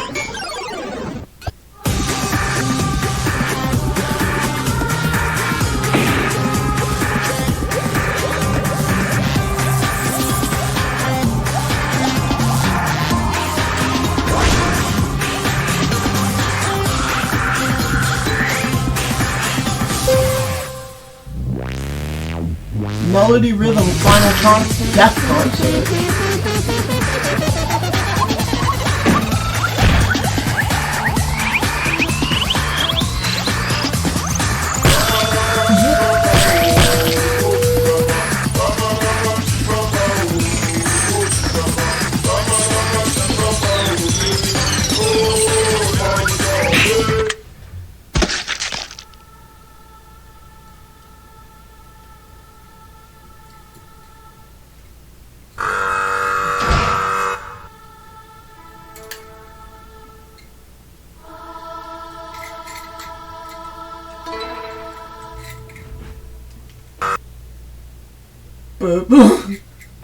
Little smile. You think this is funny? Don't you get what kind of situation we're in? There's a murder, and we've pulled through all that shit to win the class trial when the culprit wasn't even a void. We didn't even get to know what Setsuka investigated. There are 3 voids left. That's almost half of us gone, and you're saying that we should think positively? We have literally no hope at all now. We all feel the same. Bro. You said that you wouldn't let anyone die. Well, now that's 3 more bodies to add to the count. Try harder next time, will ya? Are you there? Over here. Why so startled? Do you have something to defense? Mikado.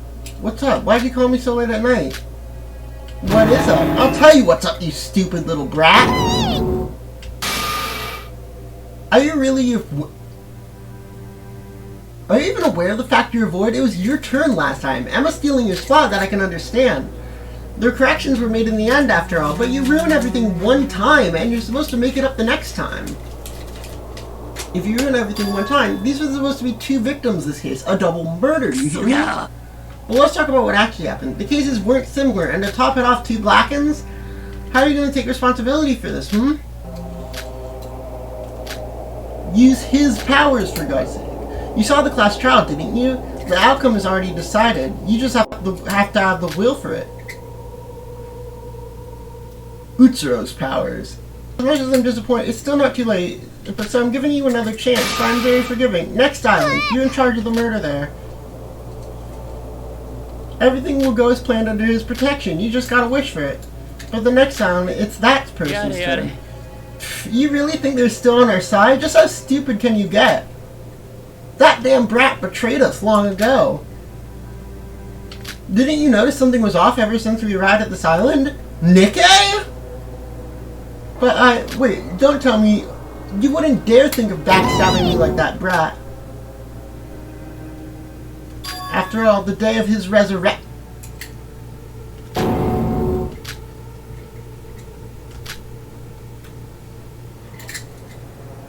Wait! The whole point of the killing game is to drive Yuki into despair, to resurrect Utsuro. Keep your voice down. Don't you have common sense? I knew it! It's him! You didn't answer me back. It doesn't... Nikkei, I heard that you betrayed the organization. Betrayed Void. I knew it! Why don't you calm down a bit? Say it! I'm a Void. What? I'm one of the 3 remaining Voids. Nikkei, you're a Void? Yeah. Why are you telling us that? I cannot forgive Mikado. Plus, this is the best I can do to keep Setsuka's will to waste. Let's go, Nikkei! Never mind, he might actually be base. I've done I used to be the leader of Void. You all wanted to know why Void was doing this thing. What was the reason we set up this killing game? We had no intent to take part of these crooked measures at first when I was the leader. It was to search for a certain person. We all went through a terrible childhood, and there's a person who saved us from that hellish suffering. But as we grew older, that person was nowhere to be seen. So we made do with everything, and the people that met and teamed up during that period. A man who introduced himself as Mikado. Surprisingly, he knew himself as our purpose. He claimed he had knowledge regarding the person, and we prepared to meet him. Everything was well up until that point. All of us, including myself, we didn't know who Mikado was, but the important part is we finally got a clue on our search. But something went wrong. He told us we needed to sacrifice in order to meet that person, and that we need to kill them by our own hands. About that. Ever since Hajime died, I've been looking for a trusted partner I can trust, and in the end, I chose Setsuka.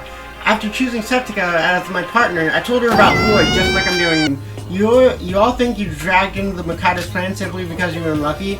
There's a reason each and every one of you. Now, be prepared to answer my question.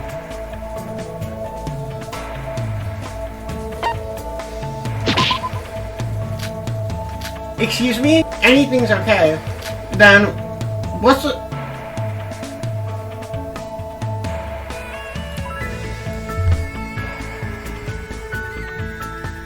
Thanks for watching the stream.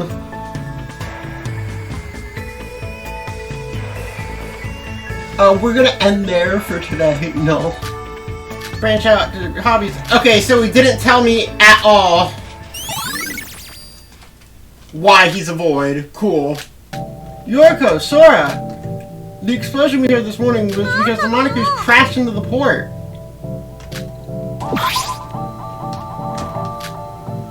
Julia, what are you doing here?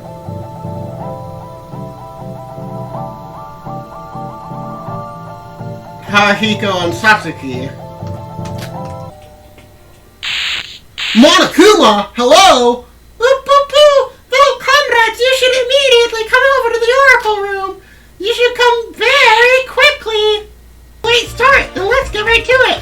From now on, you need to assemble here every day and pick one of these books. When your name is called, just come forward and pick a book. Inside a book, it contains helpful info if you're lucky, that is. Why don't you try out your good fortune? first page was blank. I flipped through all of the pages, one particular page. One page alone. What?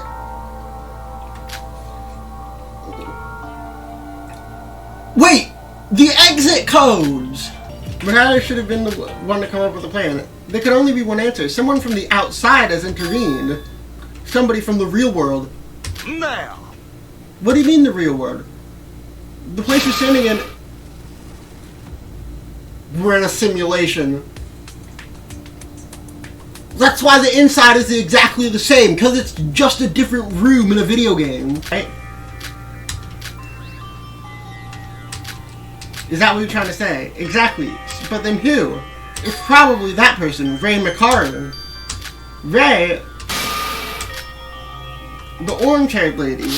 But didn't she die? She died. Well, to explain that, I first have to bring to you some good news. This is the virtual world, so even if you die here, you won't die for real. So this Ray person is trying... I don't know what she actually did, but the snow in the giant tower... It's Babel's tower, wherever it is, even its magic seems... This I cannot ignore. You're right, just simply meeting that person isn't our only objective. I know you find it may hard to believe, but that guy... Sorry to intrude, but you wouldn't be, by chance, be talking about Master Utsuro, You know him better than anyone else, don't you, Nikkei? Whatever process, whatever events we come across, it doesn't matter. The moment we cross that starting line, our destination is set. The system is rigged, and you know that better than anyone. You're already doing your job so well. You're doing fine, and you should keep up the good work. It's like I don't have to do it in my hands anymore. In front of his tower, me, you, we're all puppets waiting for the grand climax. Nikkei, you still haven't answered that question. Who is that Utsuro guy? Fucking fuck. That piece of shit. Can't win, cannot change the outcome. Suck my ball. What? Bro's having a gamer rage. There she is! Fucking Kizuna! The best character in the game! She's my favorite one! She died too fucking early. I could fix her. She's a bit manipulative, but I can fix her. Taria? Shut up if you want to live. From now on, you'll listen to every word I say. If you resist, I will shoot you on the spot. He's going fucking insano mode. I said shut up. Sora, you too? From now on, you'll have to live your lives here. You'll be stuck here in this very break room under my supervision. But don't worry, I will provide you proper 3 meals a day. Except for mutants and special requests, you won't see much of me. With minimal contact, I will try to find ways to contact the outside world. So until then, you will not be allowed to escape whatsoever. This is to keep everyone alive. I should know better than anyone out here. In these situations, these are the only surefire way to prevent any more casualties. This is what he would have done, I'm sure. Kinjo? If you try to defy me or try to escape this room, then I will consider that person as a void, or someone who poses potential danger to the group, and I will take care of them myself. And for the others allowing such an act, I will make everyone pay responsibility and kill every last one of you as well.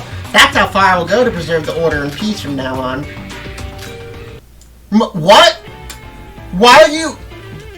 Breaking school property is not... Why are you... What?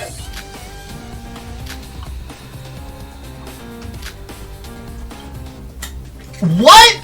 He's one who bears what? Isn't that against the rules? Why isn't he getting punished? That's because the rules are a bit messed up after what happened to Monochrome. Oh, it's not exactly comfy. Yeah, let me sleep with you. Girlfriend.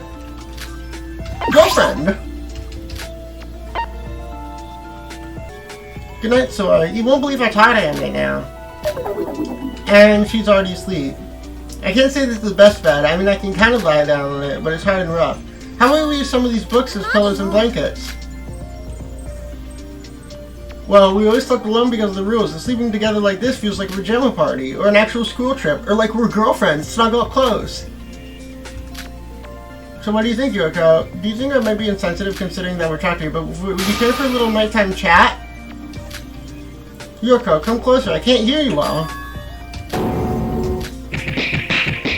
What?! So you have chosen death. I was trying to go back to the note I left on his chair. Yuki, you're fucking gawk blocking me. You fucking gawk blocking my girl. Did something happen? Did we wake you up? Doesn't this make you feel like we're a married couple? Boy, am I tired. Good night, sir. Oh my god, canon. Oh my god, married and with Aroha's the adopted child? Canon! Canon! When it comes to ambushing, if you gain knowledge of it beforehand and use it against the attacker, the result is much more devastating. Man, the number of times your teaching has saved me, Kinjo. How you asking that happened to me that time happened to you as well. This is the only way! No one will die! I will protect everyone! This is how it should be, right? Right, Kinjo? Oh, he's fucking crazy. What were you to me, I wonder? Ah! Shinji, I thought you said you weren't in on this.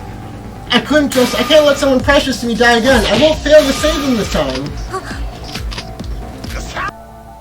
The thing is, there's something strange written on the book I chose. There's a traitor amongst you who's with the Void.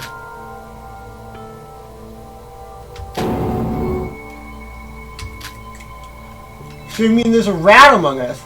There are 3 Voids alive, Mikado, me, and the one I cannot reveal. So there's a person who's helping the Void among the 6 people, and excluding those 3.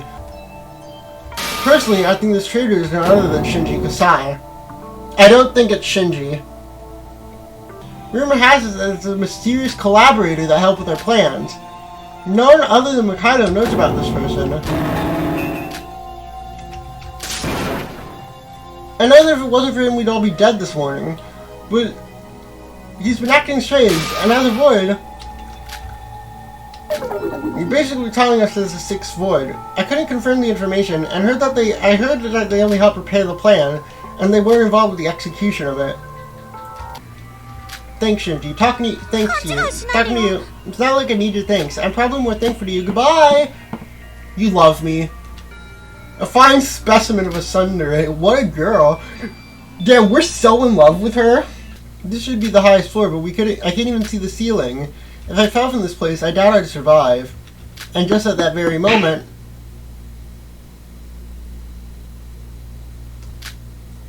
What?!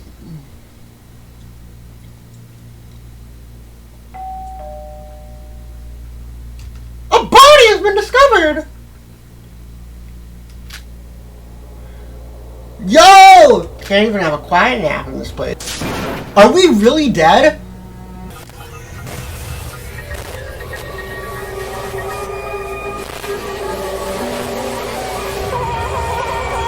What? Who is it? Teruya?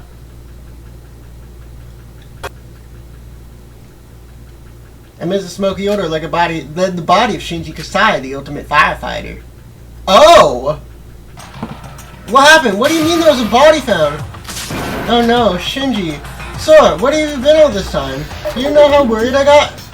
I'm sorry, Yoko. It looks like I worried you a lot. I trusted this file.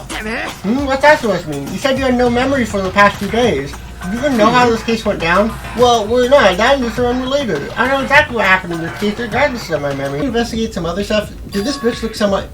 You're hiding something from me, aren't you? What? Stab wounds, one on top of the other. It looked to be someone just stabbed her in the neck with a shrapnel. There's a much deeper gash underneath the first wound. It was hard to detect because of the burn marks. Even I almost missed that. But that wasn't all of it. There are a bunch of scabs of all sizes all over his body. The monochrome did not mention the fractures all over his body. There are bruises. The fractures and marks there are burn marks all over the room. Monochrome is the one who stopped the fire, they said. The fire itself isn't much of a problem. The important part is, man, that the culprit could have figured out how to use the fire some way to trick us. So the question is, why did the fire happen? A secret passage? No, I've been trapping here for days. How could I have missed this? As with Yoriko said she was looking for Sora, looking for albino girl. Yoriko said that after she talked to Sora for a bit, she just kind of disappeared. And about the others, I heard from Makata that he and Teruya were together this whole time. Teruya was with him in the break room all this time. It's a long story, but something happened between us and Teruya, and he kind of lost all hope after that, so he was probably just doing nothing while he was in. Well, the thing is, about Yoriko, Sora fell from the top floor, I think. It was before I met up from Yoriko. I was on the first floor when I saw something fall from the ceiling. It was too fast to see exactly what it was, but it looked like a human. And I saw a hint of white, so it was probably Sora. I would walk up to her and ask what happened. I couldn't, because she just kind of disappeared. She just phased through the floor and disappeared below. I didn't believe it myself when I saw it, and when I touched the ground after that, it was hard solid. I'm telling you, nothing special really. I'm extremely sorry. That isn't the problem. It's just moments I talked to you, and you're telling me you vanished into thin air? We talked for a bit on the top floor after meeting with Nikkei. I agree that I said some stupid stuff back then. I went down and waited for you. And I went downstairs as well. Perhaps we simply missed each other. Is this like a different Sora? The machines inside the power room were broken to pieces. There's blood here. And there's definitely blood marks on the machine. Judging from the fact that they weren't destroyed by the power, the amount of blood seems to be significant. This is made by the body to have in direct contact with the machine. Did they try to start a fire to erase this? And the culprit is one hell of a dumbass. Perhaps the machine breaking is what caused the fire. And if true, that means the blood here is what? Half of us left, and one of us will leave, or everyone in this place will be our very tomb. Yuki, what did you just...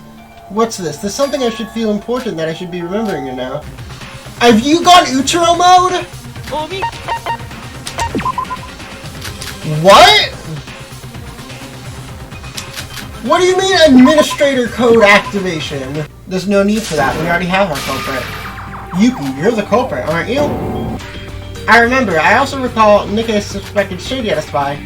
The people I gathered in the meeting room already knew this info. I also told you that I would try to speak with Shinji alone at a Void member, and just as promised I called Shinji over to the power room. I was trying not to be too direct with Shinji, but unknowns to us, Yuki had snuck in with eavesdropping. Oh really? You don't even know what actually happened. I believe I also did I was saying this. I was definitely in the room when it happened, but I was unconscious because someone ambushed and after Yuki showed up. While I was distracted with Yuki, Shinji suddenly attacked me. Shinji attacked you. It was right after that I lost consciousness, so I don't know what happened after that. But one thing I could say for sure when I came to is that Shinji was dead in the third party. Nikki, you said that after you woke up, Shinji was dead and Yuki had disappeared.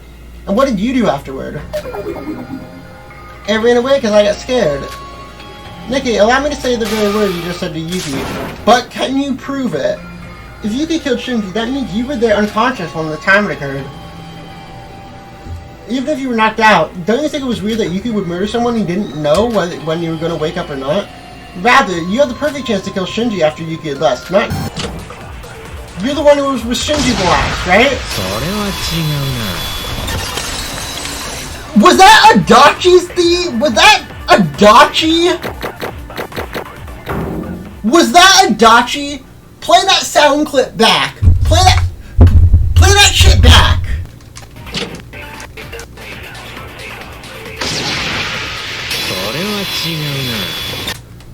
Did you hear that? That's the fucking...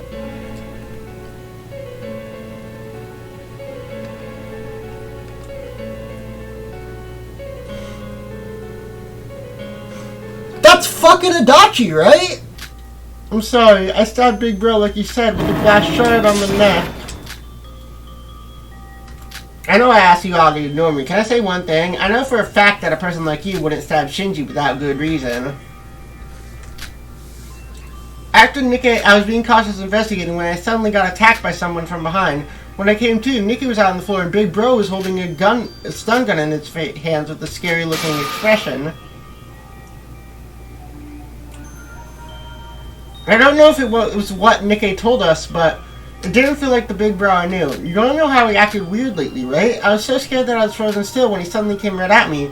I thought that Nikkei would just get killed by Big Bro, so when I thought I was going to be killed, I reacted without thinking. I grabbed a shard of glass on the ground, revealed his true colors. Even as he got stabbed by me, if I stayed still I might have died. The next thing I knew, he crashed into the wall. And Big Bro was buried under the debris. When everything was over, a horrible realization came over. He stabbed Shinji. I tried to be calm and walked over to Shinji. I've noticed that Shinji was still alive and breathing. Maybe it wasn't a direct hit, but he was alive, probably for a few minutes more. I first thought of healing him, but it wasn't like I had any medical experience. And if Shinji died while doing so, Yuki would be the blackened. Yes, I delivered the finishing blow. Even though I was thinking to do something that's despicable of ending, my body saved Yuki, but in my head, so I used someone else's hand instead. You grabbed Nikke's wrist while he was unconscious! This is a class trial. I cannot let that happen. Why? What? Are you like the reincarnation of Taria? Who was left inside the power room? Just Shinji. Shinji started the fire. He killed himself. There's a burnt stun gun line. He told me he blacked out. Perhaps he was attacked by someone with that stun gun. Didn't you feel like something left? If Shinji really is the culprit, why would he be kidnapped, and by whom?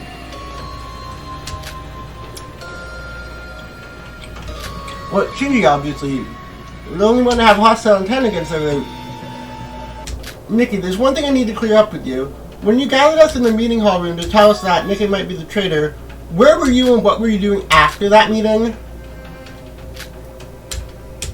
I went straight to talk with Shinji, after calling him out of the power room. But why to the power room? Why call him to a creepy dark... If you really did believe, shouldn't you have acted with a bit more caution?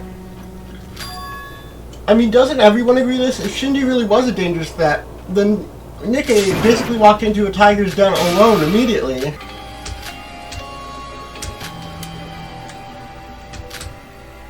I think it was lying way before that. You even lied about betraying the board? Hey, don't seem like I lied about everything. The part about wanting to kill Mikado was true. It's just like that I couldn't tell everything about it. All of this was a plan to kill Mikado. Danganronpa. Whatever the case, let me remind you that the whole case was planned by Nikki. He first dropped false info on us as bait, saying someone helped us find her back. After the meeting, Nikki used a stun gun to kidnap Yuki and take him to the power room. And then called over the real culprit of this case. Nikki's goal was to push Yuki into killing someone. As soon as Yuki woke up, he used a stun gun on himself to knock himself out. Here, Yuki said that the culprit rushed to attack him, but in reality it was an act to save. However, Yuki panicked and grabbed one of the glass shards and stabbed his throat. After realizing that he killed someone, he ran away from the scene. It's that moment that I entered the power room through the secret passageway below.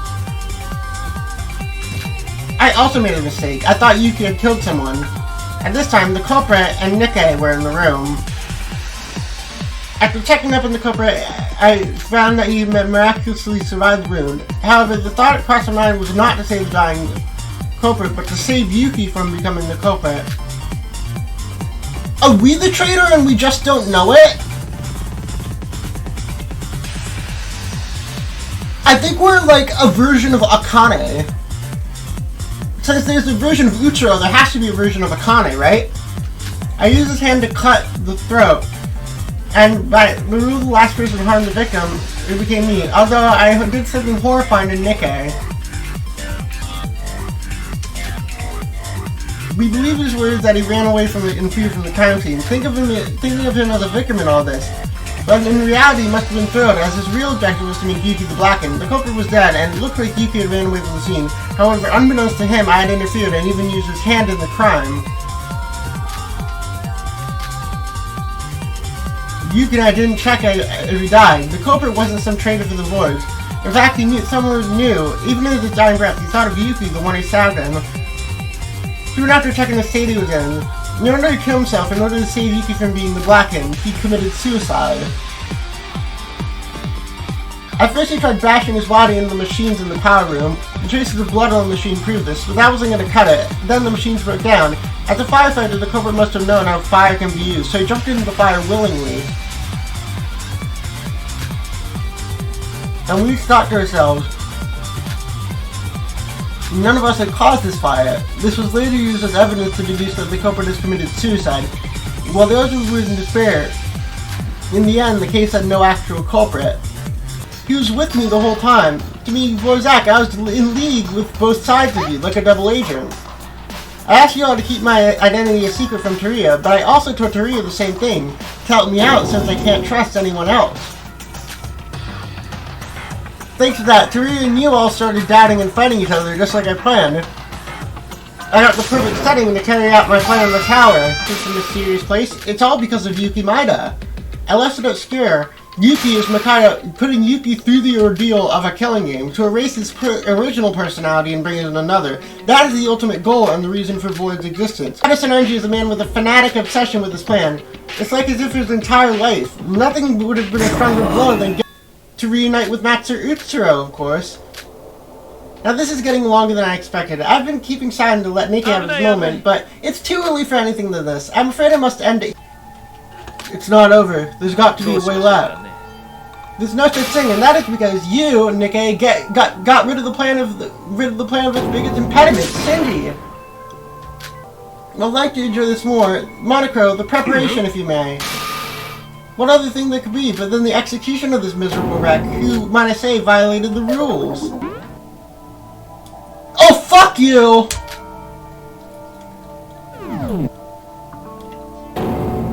What is this rule? There wasn't such a rule. Oh, Iroha violated a rule. I identified a violation of Rule 17. The offender will be executed immediately.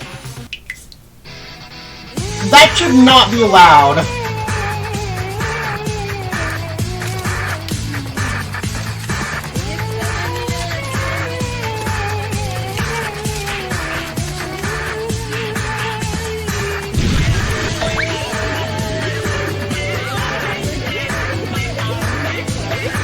Press conference.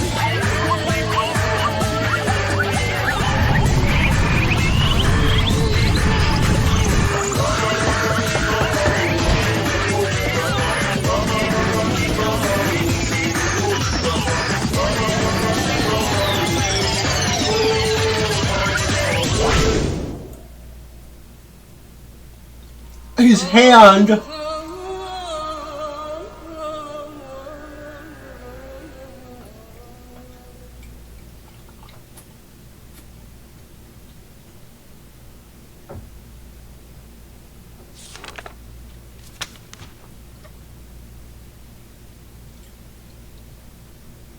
I have a question for you, Sora. Listen to me! You really don't know about Yuki's identity. Yuki is Void Sotaru. We're just extras. And you dirtied your hands just to save Yuki. There must be something behind this. You aren't gonna know.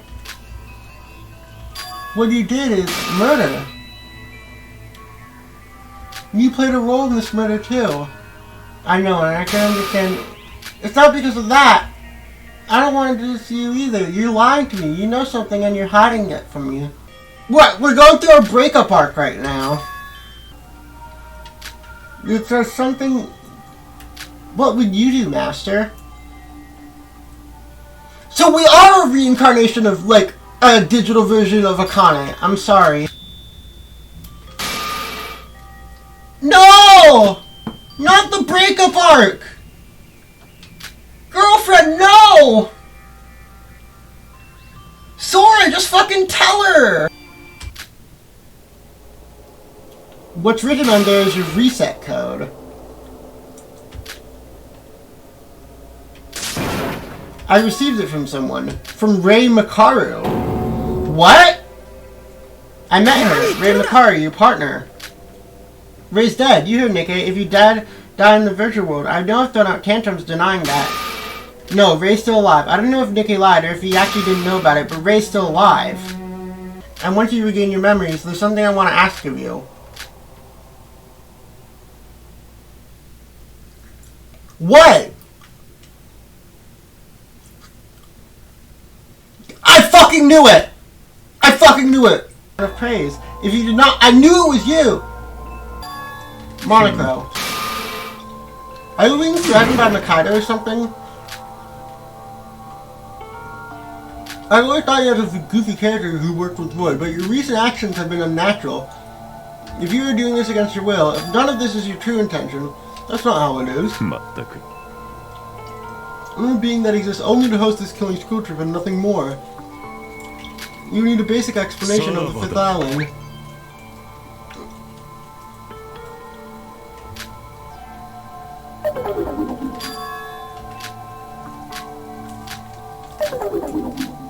So, well, we have to move sooner or later. I think it's safe to assume that the cars work, so...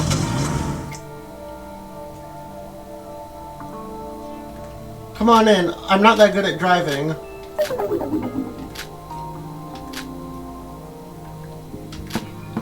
As much as I don't want to get the help from someone who imprisoned me, you better drive safe, okay? Wait, I want to sit in the back too.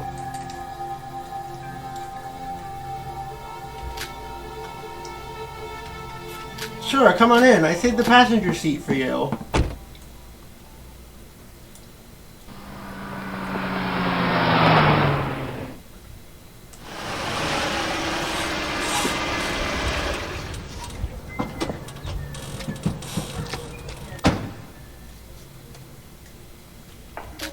Everyone, we're here.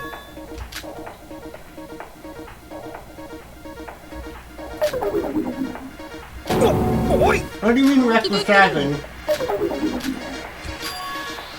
Huh? Where did Makata and Shibai go?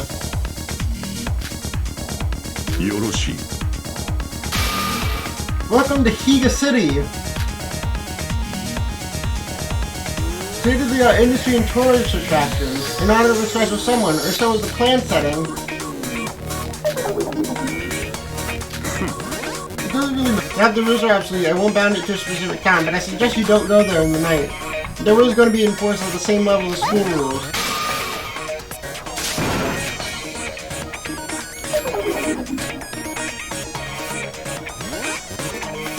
You're really calling it that? Yorko, could we talk for a little? Yorko, no! I can see dozens of hotels. Give me one night to think about it. We can talk about everything there is to talk about. Sleep well, Sora, and I'll contact you using the handbooks tomorrow morning. I'm only gonna say this once. Akane Taro was the mastermind behind the killing game I participated in.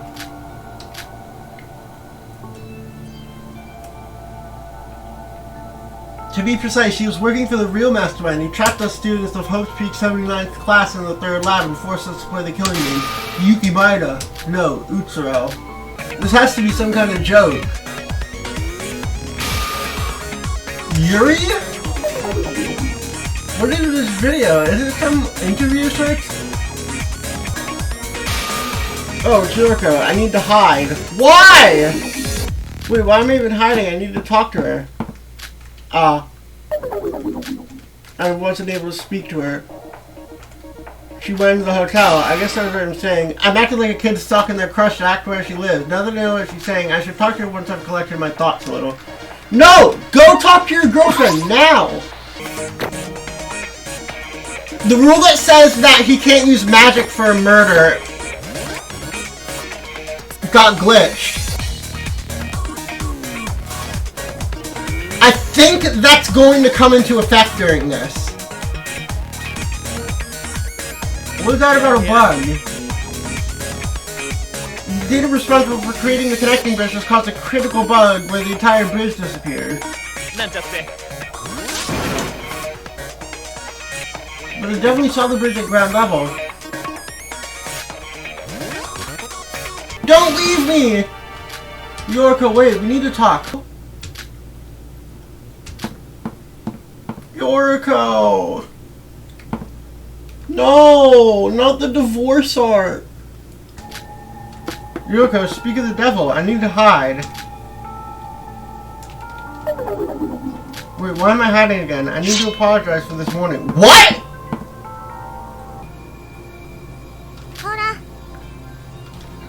To think that you'd actually show up this easy. You should have been more careful, you know. If you're gonna do it, hurry it up. You're here to kill me, right? I'll kill the person who caused all this. I will kill you. Aren't you gonna fight back? I'm about to kill you right now. We followed her because we're Akane. It was an instinct. Yoriko's right. I'm the one at fault here. I've noticed something changing me, like another personality is waiting inside of me. This personality is something that shouldn't come out. The void's girl is likely pursuing this persona. You don't need to dirty your hands. I'll take responsibility and do it myself. I'm sorry, you got all mixed up in this mess because of me.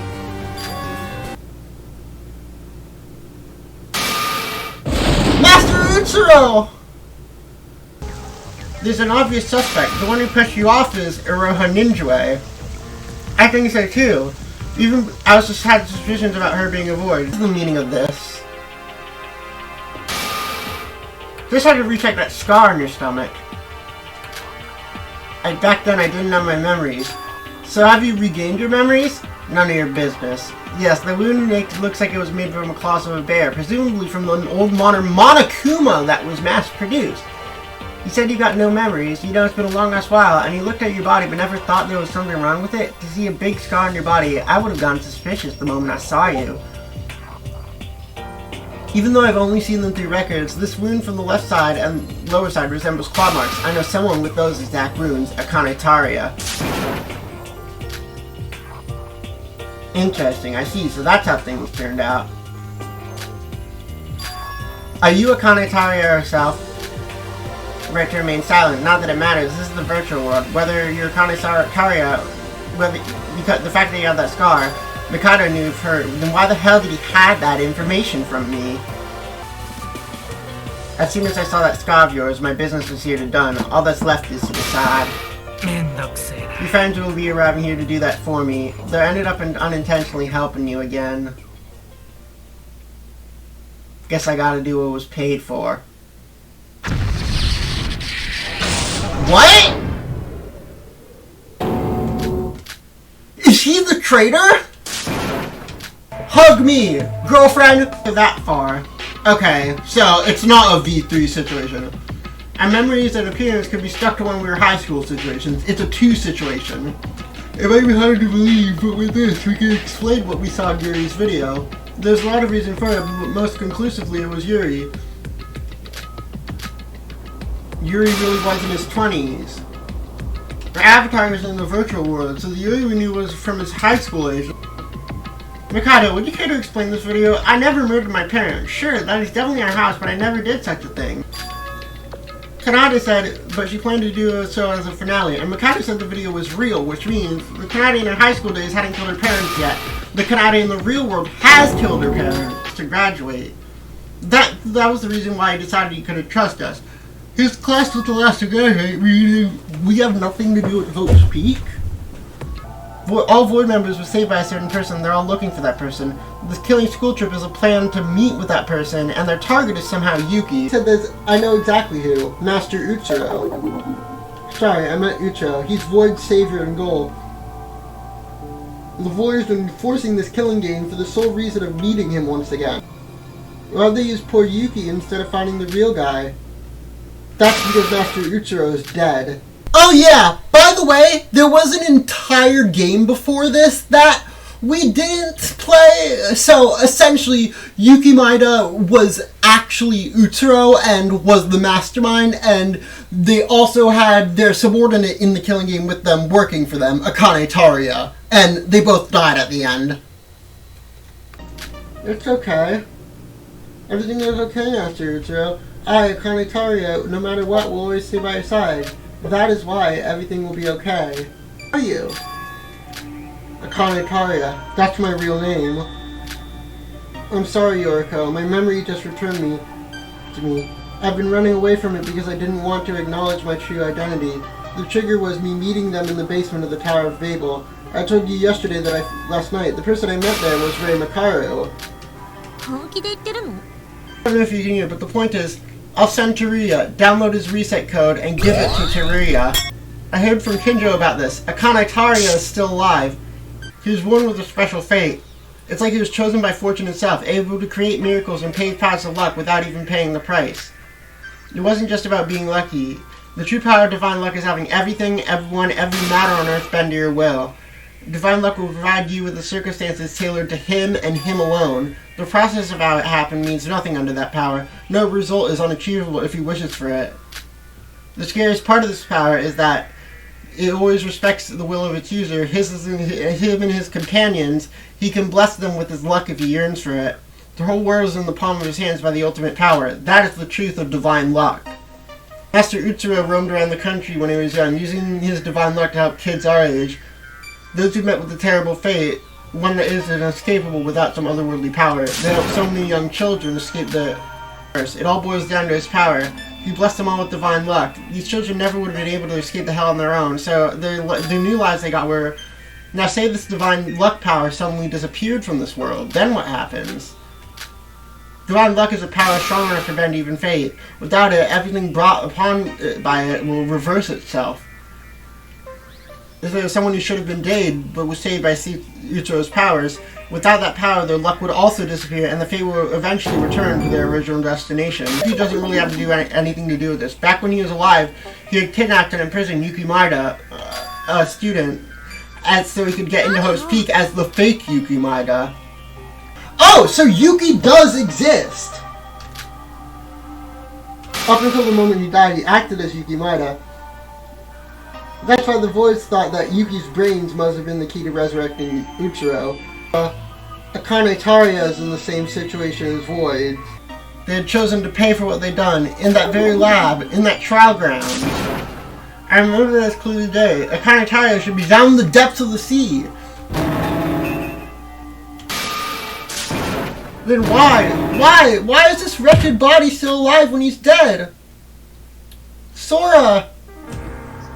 Look at me, get a hold of yourself! Answer me, are you Sora or are you Akane Tariya? What I was trying to say that was, you're not Akane Tariya. No, I've got my memories back. Why do you keep referring to her in the third person? I asked who you are, and you said you're Sora, at least for now. Isn't that what you told me? But the name Sora is just something Yuki came up with on the spot. My name is Akane Tariya. If I denied that, I'd just be running away from the truth. No, you told me everything you know. You faced the outcome that is Akane Tariya. Just because you accepted the outcome doesn't mean it has to end that way. Why not? You said you should have died, you don't understand why you're still alive, and that you've committed an unforgivable crime, and that you're the same as Wards. But I still like you, Sora. Gay? I still feel the same way about Yuki, and especially about you. The two of you will probably be unforgettable friends more than friends, so who cares about what Akane did? That's never going to be me. Sora, I really, really like you. I think of you as well... Are you sure it's not more, gay ass? What about you? I also like Yuki. I share the same feelings as you. You know in love? To live alongside you? You were talking about getting married earlier? Bro, just put a ring on her finger already. Put a goddamn ring on that girl's finger already. My name is Akane Tariya, but at the same time I'm Sora. Even though my memories have returned, there's still mysteries left to uncover. The biggest one... Huh? An announcement? Wait, no, it can't be. Hello? What? The screen displayed something unbelievable.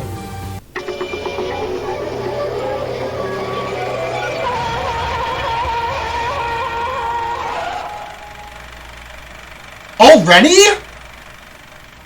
The body discovery already? Is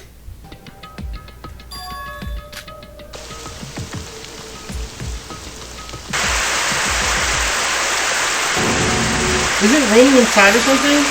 The sprinklers, but there isn't a fire.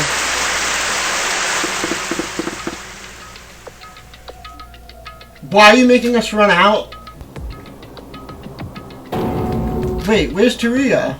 What the fuck? We distinctly knew that something was different. Something was wrong. The reason was made clear as a despair-filled reality was laid before our eyes. Yeah, he's dead.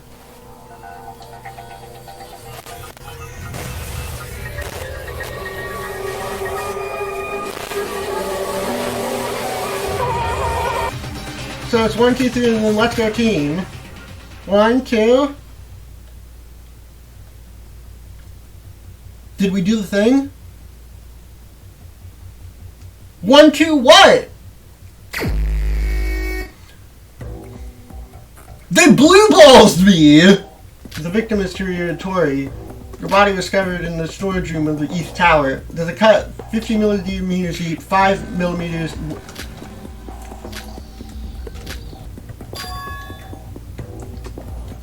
What's up? These are liver mortis, hippocatus, whatever you call it. Liver mortis? There's nothing surprising about that. All the victims so far had them just well. These naturally occur when you die. The color, they usually have a brownish red color. His fingertips and toes are blue as well. It might be that he died from a lack of oxygen. He said it was caused by some sort of cyanosis. He probably died from cyanide consumption. What's this? It looks like the lock put on the door. It must have fallen off. It looks like a lever-based one. The lever seems to be pretty large. Most doors were body recognition based. With this kind of lock mechanism, the door has to be closed completely, and then the lever needs to be pulled from the inside. At least if it were button-based, I would imagine there would be some gimmick to lock it from the outside. Some bits of tape were heading... Why would someone put tape on this? There's some half-burnt scrap of paper. When I picked it up, I could see it already long cooled down, though it had crumpled due to the fire. There's some white powder on it. It was barely coarse enough to powder at its fire, and that has some shimmer of shine in there as reflecting a light in the room. This must be glass powder. What would glass powder be on? How's the paper burnt anyway? When I looked up, the now silent sprinklers that had poured water on us looked back at me. The broadcasting room ceiling wasn't... Are you telling me you couldn't withstand a little water just to look at... Just to stay in the room and look at the body? Wait, it was Aroha that suggested we all run out. Aroha knows something. If they're not the killer, they're at least a conspirator. It happened so quickly that I'm having a hard time to wrapping my head. Can you help me readdress everything that gone down today? About everyone's alibis then. If the culprit wasn't the one inside the video and was filming it live from that room, it would help if we counted everyone's alibi. I was in my room. I was about to leave and investigate near the hotel. Both Yuki and I went east and south to the hotel. You can check Yuki's later, but here's my keycard and handbook as proof. I can vouch for Aroha.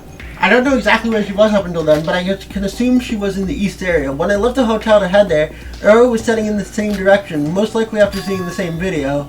I already asked Mikado a while ago, but he wouldn't answer me. The dust on the film may be phosphorus, most specifically yellow phosphorus. The evidence of fire and the smell of rotting garlic, it's like yellow phosphorus. I'm not much of a scientist. How's the fire and the phosphorus?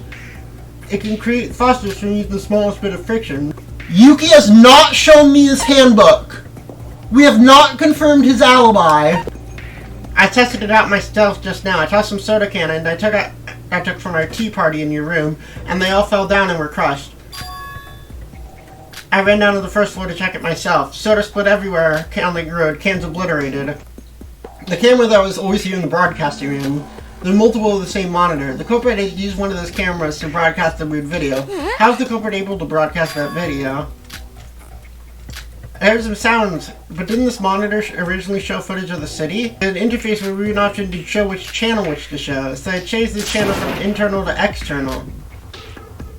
The monitor isn't here just to receive. With the camera next to it, I can send and receive between any big monitor in the city. It was most likely filmed and broadcasted by the culprit using this. If only we had to access the bridge. But that being said, this bridge, the time that it almost fell down, is it really a bug or is it a feature? There you are, Sora!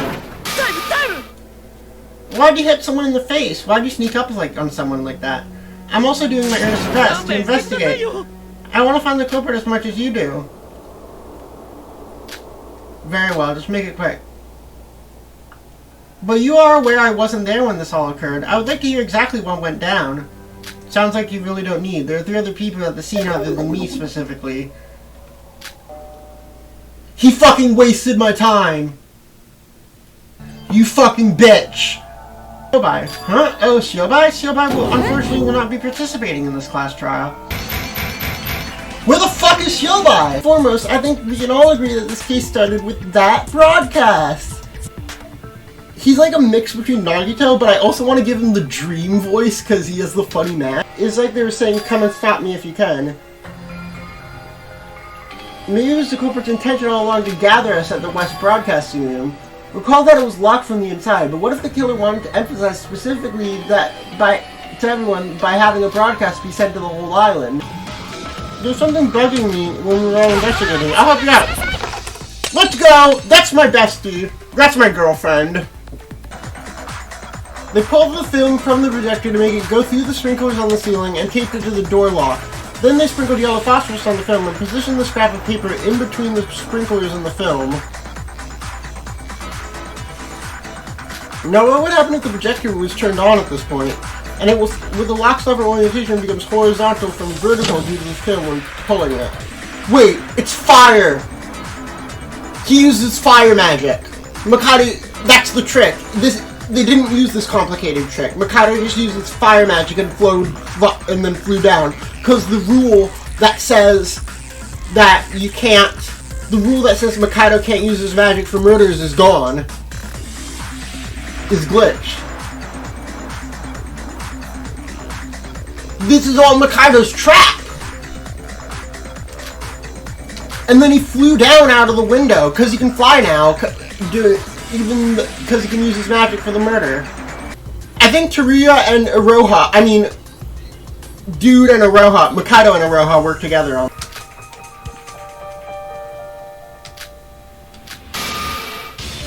The door to the storage room was always there. The culprit simply had hidden a drawing on top of it.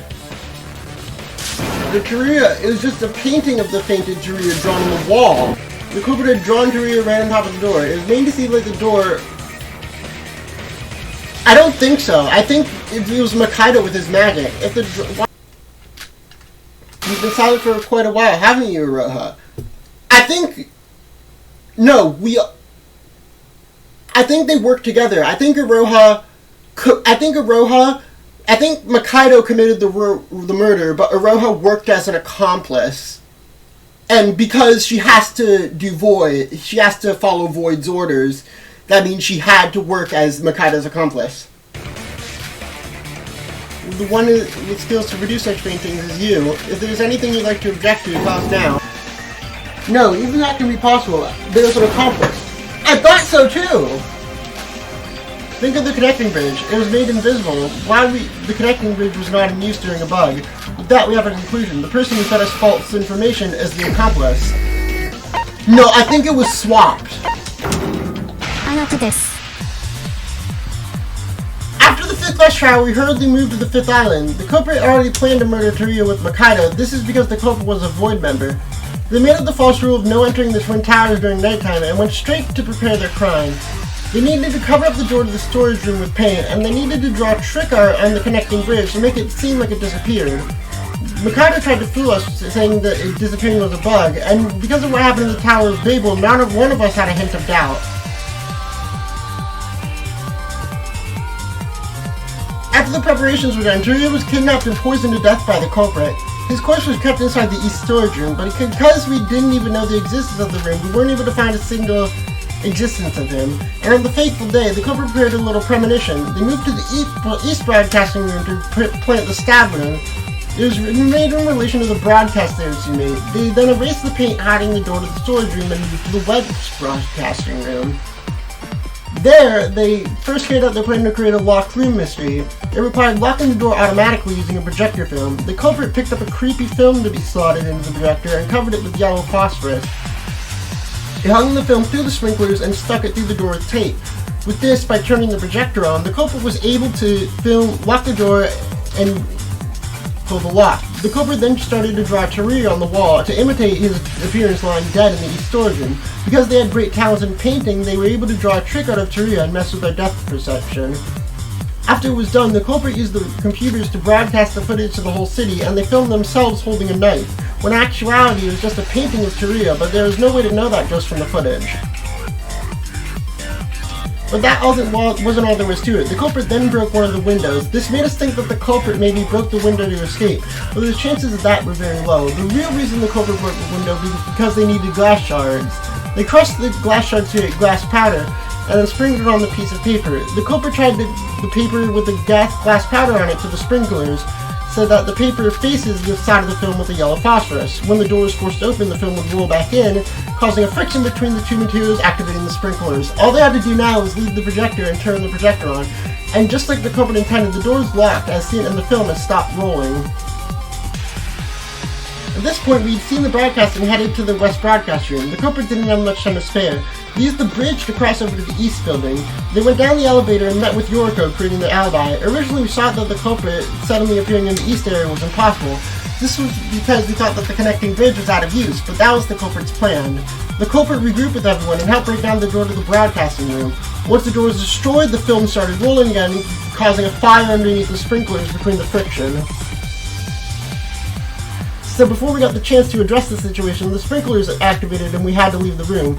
Because of the strong water sprays from the sprinklers, the paint on the wall was washed off, so the body disappeared and in its place the storage room door. If we hadn't come up with a painting theory, we never would have realized this trick. Here, the paint should have trickled down to the floor, but they created a cloth near the wall and soaked up all the paint, barely leaving a trace. The cloth was already pretty stained and dirty, so we never realized it would be soaked.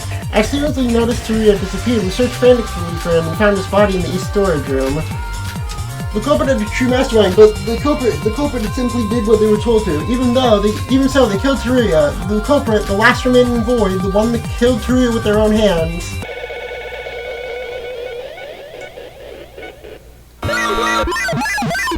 I knew it!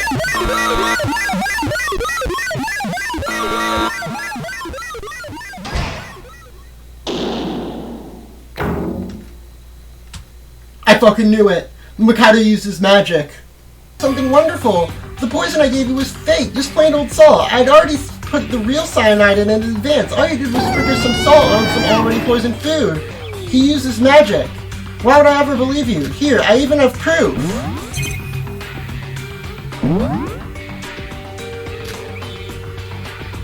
Yes!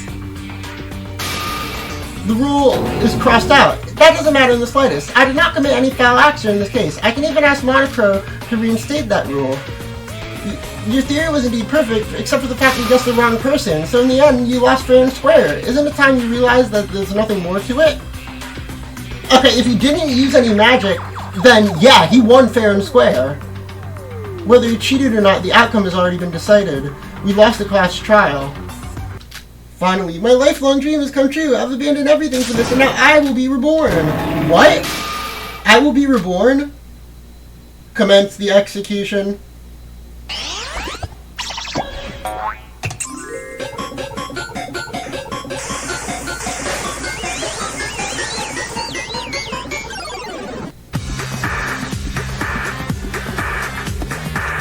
Oh, they're having us being grabbed.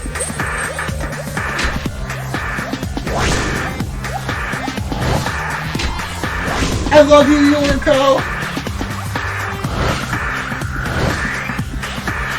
Goodbye, Yuki. I don't love you.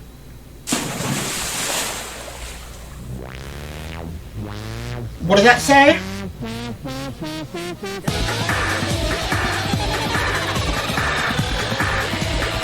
What? Oh. Fun. Can I see the others' punishments too? Drown in paint? You just get the fucking after school lesson. What? What? What? The blue screen of death?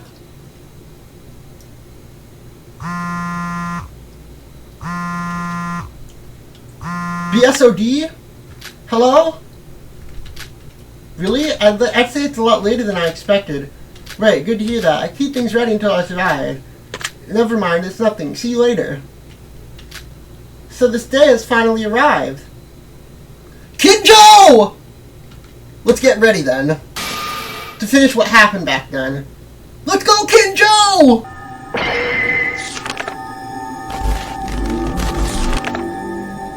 What? What? Where did we go? We just stopped existing?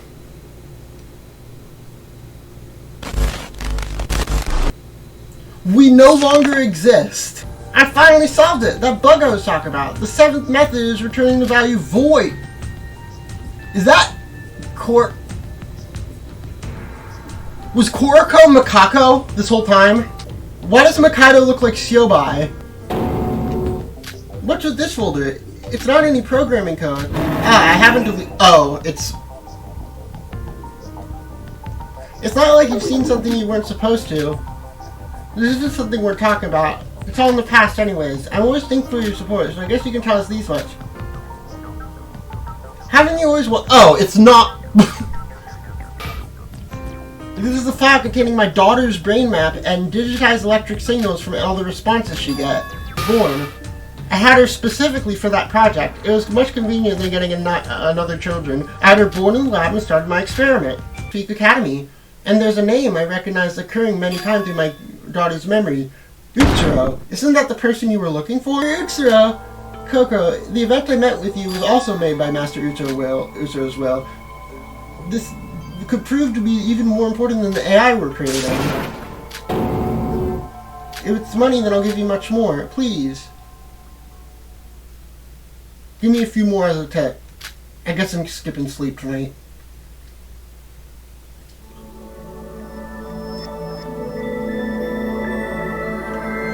Chapter 0, NA years ago. What should I say first, Empty? Is monologue. Oh, we're back here. As you can see, Empty, I'm just an empty, empty, empty, empty, empty, empty, only emptiness, empty, empty, empty, empty, empty, empty. Did they just reset the whole killing game? Is it? It's me, Yoriko.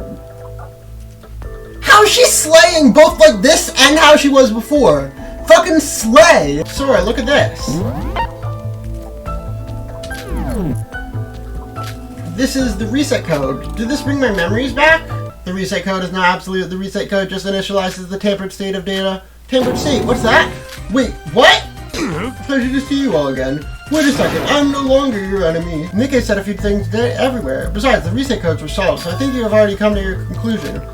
Utsuro, he's trying to meet them. Well, his goal is to put Utsuro's personality over Yuki, thereby aiming for the resurrection of divine luck. Isn't that what you concluded in Higa City? Then why did he kill Yuki? Yuri, this person is Yuri Kagura, right? What is this machine? This machine is a device that connects the virtual and the real world. No, Yuri is very much dead. The virtual world connects to the brain, so death in there is a death in the real world. There are no exceptions. It's the body of the dead Yuri. It wasn't a person who intervened, it was due to the reset codes. When a reset code is activated, your avatar returns the state of your original body. If you don't believe me, let me show you. Memories as Akanataria. Yuri Kagura made Akanataria as a child. That was the reason they called in all of you, Utsuro, the very purpose of Mikado. He brought you here because you were all related to his classmates during Utsuro's time at Hope's Peak Academy. Minako Tamori. Does that name sound familiar to you?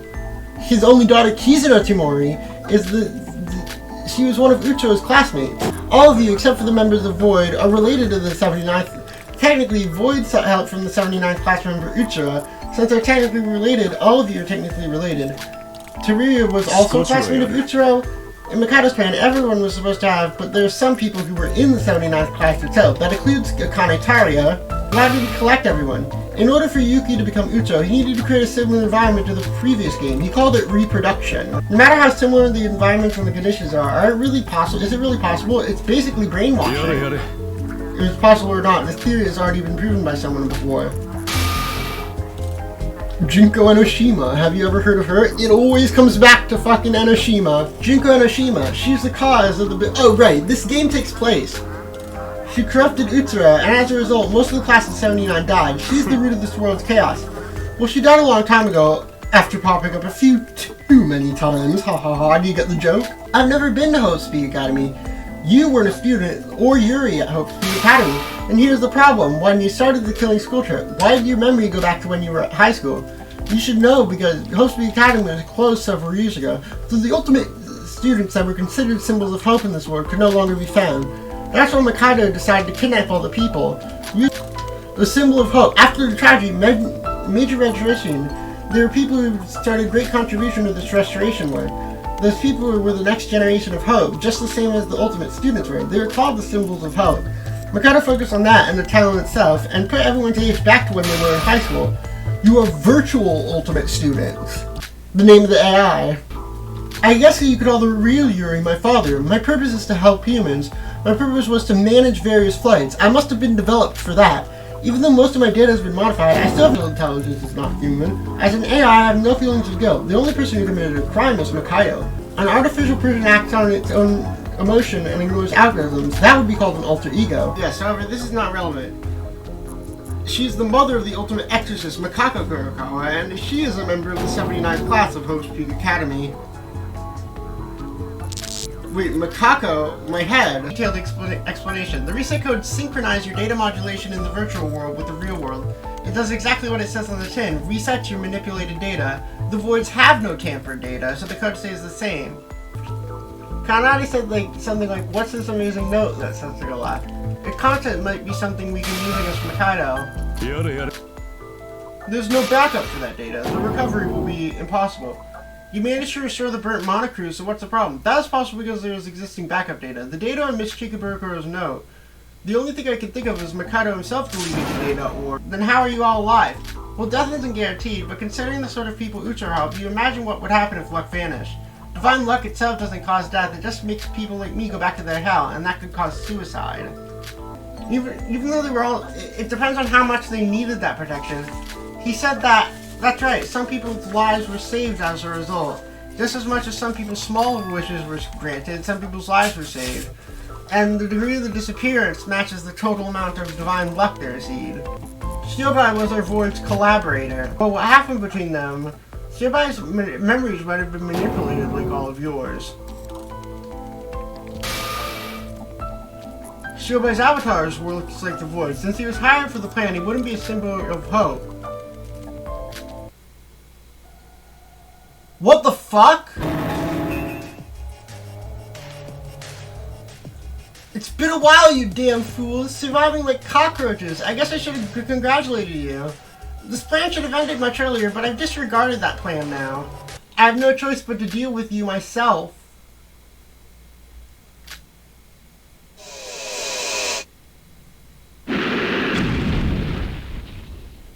Bird, no!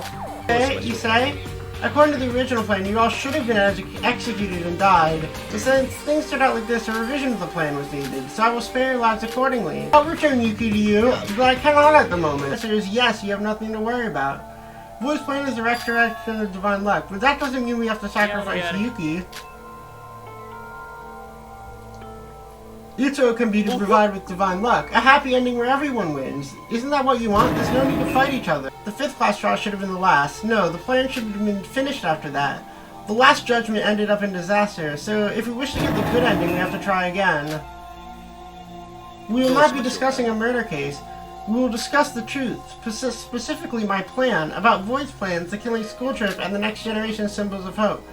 So he cannot participate in the trial, so I pulled the mind of Yuki and put it elsewhere. Heck! Now would be the last time. Hello?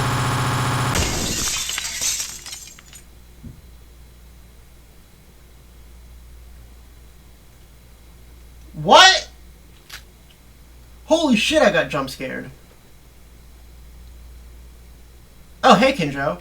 It must have been embarrassing for you, Shiobai. What? Wow, you sure came quick. About Mikado, is it done? Yeah, director, you know I do anything for money, but don't ask me to do something like that again. In the end, I ended up betraying my client, Mikado, all for the sake of money. But we're again working to secure the survivors. There are 3 survivors. Yoriko... So... Are we not Akane? Can I have a stake? There's not 3 survivors, but 2. What? You already checked Akane Taria. The only ones left are Yoriko Kalia and Yura Nijue. Impossible. Yuki Maida couldn't find him. Not here. I hand her over to law enforcement. Sora and Yuki! Sora? Please wake up! You've been laid down for days, so your muscles will be contracted. Where is Sora? I don't know the Sora girl. The only survivors are you, that runaway girl, and Yuki. Sora is dead? You don't know who Sora is? No, girlfriend! Is this the person you call Sora? Unfortunately, she's... Rohan and I came back, but Sora, why? Are you kidding me? Wake up, Sora! She can't wake up because she died a long time ago. This girl's name is Akane Taya. She died before the annotation, but a few days ago. Only her body is alive. Her brain stopped functioning. Her body's metabolic function, it would be more right to say she's brain dead. Wait, so we're dead?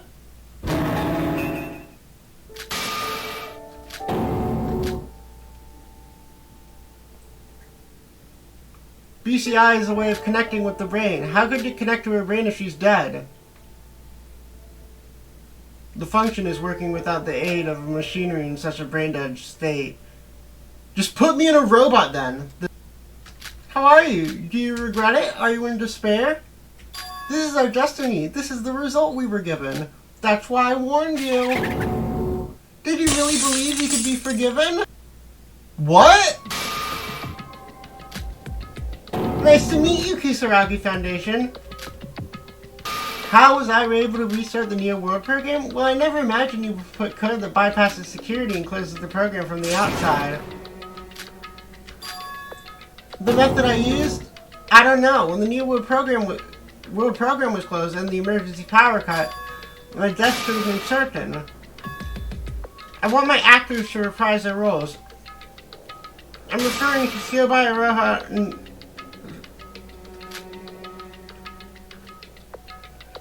the killing school trip is currently on hold. I'd request that 2 members of the Kisaragi Foundation send of more than half the users the forced shutdown will activate. Since Shiobaya and I are counted as administrators, we don't count to this total. You have half. 7. You could simply enter and end the Neo World program. The 7 is including our dear Ray. But how did we do that? How did we reboot the machine? Aura?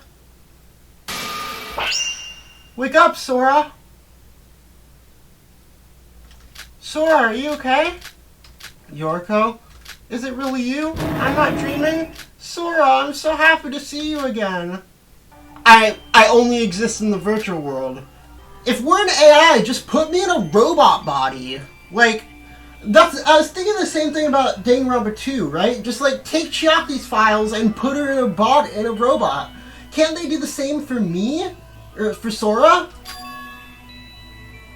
Go date your robot GF, Yoriko. Go get that robot GF. The great Mikado Sanagi lost his parents when he was just a baby. He spent his life in an orphanage. Nobody knew where his parents went. The great Mikado didn't know that if they had died or that simply abandoned him. He had no parents and he was growing up in an orphanage. Until one day in the late fall, a cool breeze began to hit. Someone left like a burning cigarette which began to blow towards the orphanage. It began to go up in flames and spread towards the entirety of the orphanage. Without even revealing his name, he approached the orphanage and then suddenly heavy rain began to fall. Everyone was in awe of the miracle that happened. It was only the great Mikado that noticed that person. Mikado felt a great rush of emotion to a person he'd never felt like, but then he suddenly disappeared. Mikado tried something at the same situation, had it out of the orphanage the second time, so he burnt the place down. The great Mikado sprayed the pre-prepared gasoline all over the orphanage, causing a fire once more. Wow, the old fucking window. Wow. This guy is... It's the corpse of Mikado Senonji. You see, Mikado died a long time ago in the real world. Everything I'm saying might be hard to believe, but the Mikado we're facing right now isn't human. About that. The real Mikado made his own alter ego, and he was killed by his own alter ego. How can a virtual creation kill a human? That's where the collaborator comes in. Don't you both know him? Shiobaya Hashimoto. This guy's Mikado's collaborator. Alter ego Mikado's collaborator, and the killer of the real Mikado Senonji's intervention. In other words, Shiobaya was a double agent. Shiobaya was also hired by Tsurugi Kinjo. I obtained an emergency escape code. It's a code you use in an emergency situation. Right before my body caught fire, I used it to escape the real world. What you saw there was my lifeless avatar. Am I an alter ego of Akane Taria? I remembered everything. When I got my memory back, I thought for certain I was Akane Taria, but since then, something weird has been happening. I'm not really sure about my memories of Akane Taria.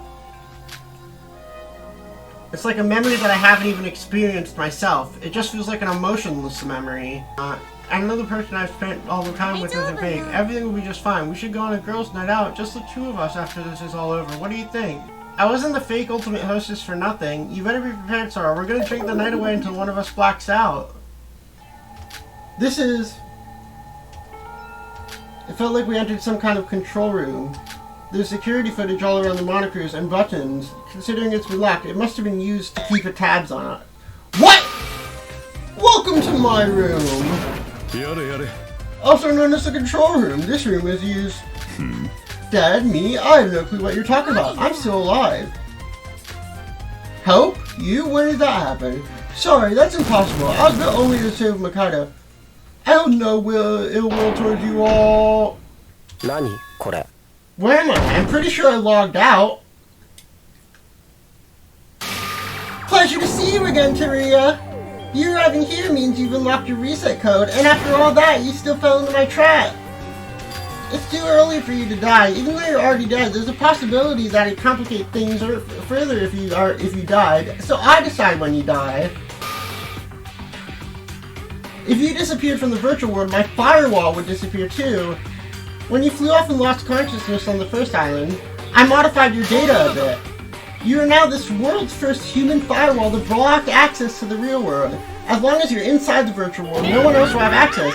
It's impossible to leave or enter as long as you exist. The Muse are insurance. You've poisoned the food, haven't you? If I'm weak in spirit, I'll succumb to hunger and eat the food. And if I do that, I'll die from the poison anyway. It doesn't matter if I starve or get poisoned. Either way, it's definitely a trap to kill me. It's only natural when you think about it. If I'm alive, then nobody can go back to the real world. So what will you do when this is all over and you can't leave? In the end, that bastard will end up killing me someday, and he's trying to hide it by bringing me food. He said I'm already dead and that he decides when he dies. I know what that means. He's gonna kill me, but it's not time yet. He's trying to predict when I'll die by manipulating my actions. But what if Mikado made a mistake in his plan? What if he's smart as he thought? If I stay alive, nobody can get out and you can't contact the outside. What if you're focused on your front and not your back and I eat the rice? I bet it's really delicious. Bon appetit! You can buy skills from your dead or alive classmates. These skills can only be bought once. Anything pique your interest? This one. The very existence of Taria is a firewall that blocks access to the real world. When the killing school trip started, Taria and Ray showed up in front of us. Do you remember? Ray was turned into a pile of ash, and when Taria was sent flying by my magic spell, I modified the data of the unconscious Taria. As long as Taria's heart is beating, no one from the outside world can interfere with Ichirashima. Taria realized that the Kisaragi Foundation could save everyone if he died. He understood Mikado's plan entirely and decided to willingly eat the poisoned food, and that is why Taria died. Because now, we can go like this, and it makes the game so much fucking easier. The problem is this amazing skill is locked behind having to hang out with the worst character in the game. The Kisaragi Foundation has been tracking down Mikado for a long time. Mikado was hard to find, so Tsurugi made a bold move to turn the tides. He planted a spy, Shiobai Hashimoto. He's a spy inside of Void who was working for the Kisaragi Foundation. Originally he was on Mikado's side and was working for Void as he was a double agent. And the Kisaragi Foundation, working for Void and the Kisaragi Foundation, so he's the collaborator Nikke mentioned in the Tower of Babel. I'm an alter ego created by two people, my father Mikado and my mother Kokoro. My father desperately tried to gather information on the whereabouts. He became a hacker to search for information. My mother was a prominent psychologist who excelled in the field of psychology. She left psychology for some reason and began to work on brain science. I was born because of a coincidence of interest between my mother and father. Put it simply, it was Mikado who took... No, it was Shiobai acting as a representative. Am I wrong? You're incredible! And that is the second of the three most important pieces. The fact that Sora is the Akane Taria. Akane was not involved in my plan to revive Ucho. However, the girl called Akane Taria was still needed. Are you still trying to deny who you are? You can't wash away divine luck that easily. It doesn't matter how hard you try to wash away the sins of your past. Your hands will be dirty forever. Just stop. You don't get to speak to Sora like that. Nobody cares. Oh, Yorko, how love has blinded you from all sense. Love! See? Canon! Girlfriends! Girlfriends! So true, Mikado. It all started a few years ago when somebody read the Alter Ego Kisaragi Foundation. The one who read this was Mikado Sonanji, someone who'd been saved by Utsuro. He had data on the entire 79th killing game, and at that moment he realized Utsuro was dead. Usually reviving the dead is impossible, but Mikado uses hacking expertise to collect it about Utsuro and devise a plan to use that knowledge, and that plan was to resurrect Utsuro as an alter ego. But alter ego is an advanced technology and can only be created by one of the ultimate students, so it's impossible for Mikado to create an ability of his own. So he decided to collaborate with someone with excellent abilities, Kokoro. Coco performed experiments on her daughter. Her daughter was part of the 79th class. Even after she escaped her confinement, there was data being recorded for Mikako until the day of her death. All of this was stored in a computer. From this data, along with the information of the 79th class, Mikado created the alter ego base. But there was something Mikado overlooked. It was extremely difficult to create an alter ego of someone else. So he decided to first create his own alter ego. And thanks to Kokoro inserting an excessive fusion of emotions into it, the alter ego began to run wild and saw that human Mikado's plan wouldn't succeed. So alter ego made plans to deal with his real self, and hired Shiobai to work as the body. So he hired Shiobai to kill Mikado. When his jammer disappeared, alter ego began to make a serious plan. At this point, it became impossible for the Kisaragi Foundation to track alter ego down, and nobody could stop him. Alter ego searched networks from all around the world and gained a bunch of information to help with this plan. He discovered something about information about Yuki, who was kidnapped by Utsuro and imprisoned somewhere. Utsuro went to Hope's Peak instead of Yuki, so the two had bodies that had very similarities. That's why he kidnapped Yuki and attempted to resurrect him using his body. Alter Ego created a plan to synchronize Yuki's brain. The plan was to have Yuki to have a similar experience to the one that Utsuro had, to recreate the 79th class killing game. And for that, he needed students. Furthermore, to maximize the power of divine luck, Alter Ego brought together people who gained fortune, the children of Utsuro, CO, also known as Void. Even if the plans were made, it still wasn't an easy process to bring Utsuro back to life. After lots of trial and error, Alter Ego finally came to the conclusion that he had to use a virtual world. To do this, he stole the Near World program from the Future Foundation and modified it into Utsuro Shimo, the perfect setting for Alter Ego.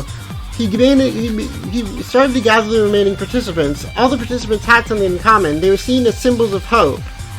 In the virtual world, everyone's bodies and memories were manipulated so they believed they were Host-Peak freshmen, and the 79th recreation began to doubt.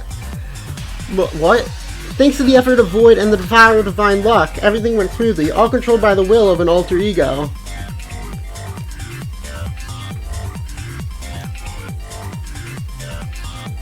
This killing school trip was all controlled by the alter ego calling itself Mikado Sayonji, the true culprit of his suffering. For a lot of you who discover the truth, a pop-up should appear before you within a hologram dialog box. This is the final step of the killing school trip. If you choose graduate, the killing school trip will end and you all return to the real world. When those without avatars have no data to transfer to their brain. The graduation system is activated only when half the students graduate and the host Mikado doesn't get to vote. The majority vote is 7, so 4 more people vote repeat. Yuki's personality will be saved, however, you'll all be trapped in this virtual world forever. Once you choose, there's no taking it back. The Near World program loses its function, so there's literally nothing left. Sora, or rather Akane Taro, is brain dead. She's only able to physically be here because it's a virtual world. Even if her avatar exists, the place her data is supposed to go into doesn't exist. So when this virtual world disappears, this person known as Sora will disappear as well. You don't have to worry about me. The only thing that matters is protecting Yuki. Then why is Mikado subtly encouraging us to press repeat? If Mikado is truly planning to use the graduation exam to override our personalities, if we choose graduation, our personalities will disappear. Why would he need to tell us that? I added an additional function. The moment the graduation, all survivors will gain the right to live happily in their ideal world. When the personality is activated, you won't return to the real world. To press repeat is to remain in the virtual world, and to graduate is to live happily in your own utopia. Instead of going to the real world, you go to a personalized paradise inside the Neo World program. What? This is the body you want to go back to so much. World. Their brains have the same structures. I didn't need Yuki's body on the outside, so I destroyed it, leaving only the brain behind. For Master Uchiha, I've prepared a body that is more suitable than an ordinary person like Yuki's. Yuki's all in the brain and no body. What I'm talking about is someone with the body and no brain. Me, you want to put Uchiha's mind into the body of Akane Taria. I don't want Yuki's body, I want her body, muscles, and organs and nerves are still functional. If you replace the software called the brain with a new one, how is Sora here? Are you asking about Sora's true identity? I think it's about time to reveal what she is. Sora is... she's basically nothing. During the preparation stages, I didn't reveal anything about Sora. This is literally because there was nothing to show. She's not human, she's just here to assist in Master Uchiha's resurrection. She's just an algorithm, so to speak. Everything I think and feel is fake. This isn't the time of worry. I must save Yuki. I'm an algorithm called Akane Taria. I can't go against this, can I? I just have to praise fail. Empty, empty, empty, empty, empty, empty, empty. Unfortunately, that's not possible. Sora's here to safeguard my plan. She will press graduation unconditionally. She's supposed to press it. Fuck your algorithm! Sorry for waking you up. You look kinda mad. Are you half asleep? We're on a school trip. So I know if you pick this option, it's a bad ending, so I'm gonna pick this option. My friends! Guys, I brought Sora. Yahoo, Rara, you're late. I've been waiting. Come on, sit down. Oh, you're live. Never mind. This is the worst timeline. Hey, Sora. If you don't have plans for tomorrow, you want to hang out? Could you meet me at the park on the first island at sunset? I want to tell you something. No, absolutely not. Do not confess to me. If you confess to me, I will be angry. About that. I've always been grateful to... No! Do not! Do not! What? Oh no, the entire fucking class gathered. Yoriko just remained silent. You... What? Zawardo? What? What's going on? The atmosphere is... Yuki?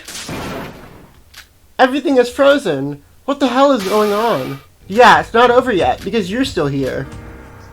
Everyone else had been engulfed in their own fantasy, making it impossible to recover on their own. But you're different. Only you can remember the vicious plan that Makaido hatched for you all. I'm not Akane Taria. I'm just a nameless being. Isn't it because of your personality that I think of Uchiha as master, and why I tried desperately to save Yuki? Get out of my head! I don't want anything to do with you. Leave me alone, Akane Taria. What?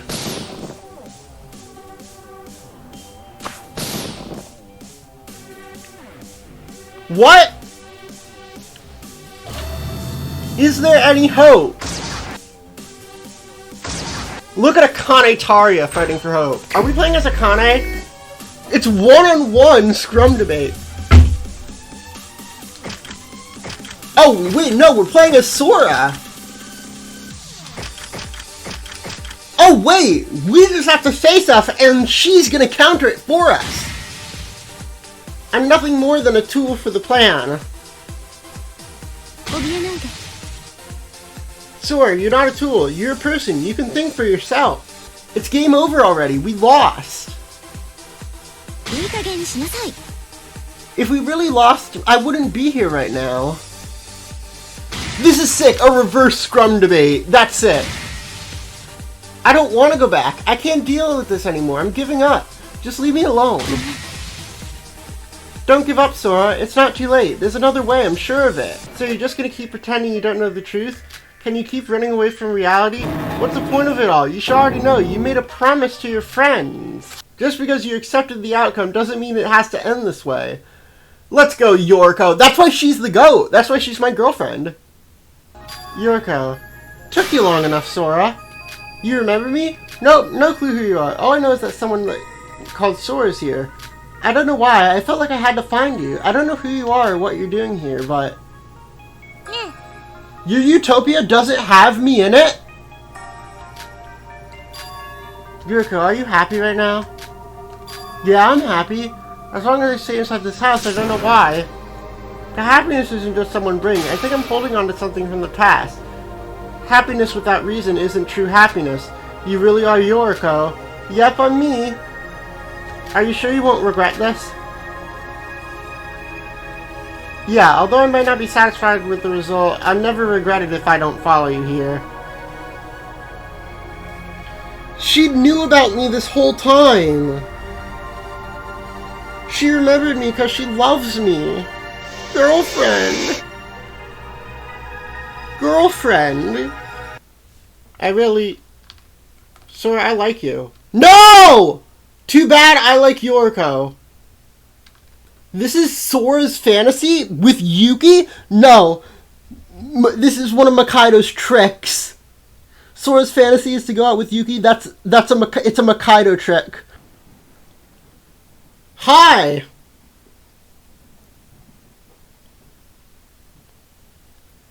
Is Utsuro not going to say anything? Ew, Master Utsuro! This has to be a dream. What is this? On the subject. Answer me. I've been waiting to die for so long, but because of my power, it was impossible. I finally thought the death I wanted was there. So you want to know why I brought you back? Isn't it obvious, Master?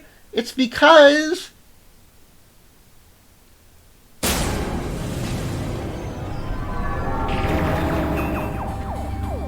I want what's yours! Ugh. Wait, so you're taking his power and then you end up in Yuriko's body, in Sora's body, not Utsuro. The human Makaido was obsessed with the person called Utsuro. After he became an alter ego, it seems like he was doing it just for the luck aspect. I should have noticed now that he's an alter ego. He doesn't have the exact same personality as his human counterpart. He was looking to revive his luck. He tried to take the power of divine luck for himself. How? This Makaido's admiration for Utsuro has gone beyond its limits. So in that bad ending, it was not Utsuro that took over our body. It was Makaido. He needed Akane's body instead of mine. He wasn't even planning to put Utsuro's personality. He was going to put himself over her body. Empty being. Sora means empty. Oh my god, really? Wait, then Sora Kingdom Hearts. Oh my god, the nobodies. They were planning it all along. They planned it all along. I am you. That.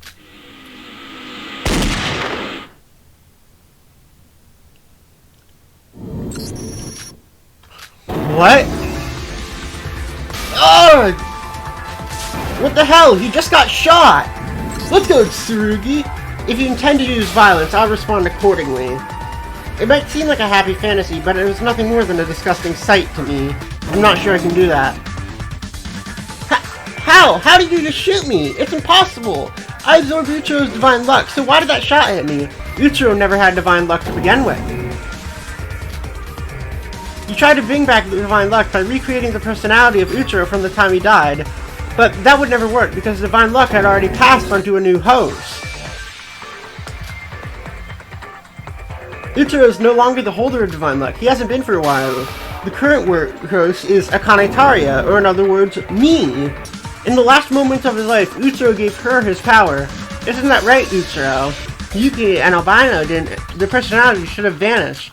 That was the good ending that the Kisaragi Foundation wanted.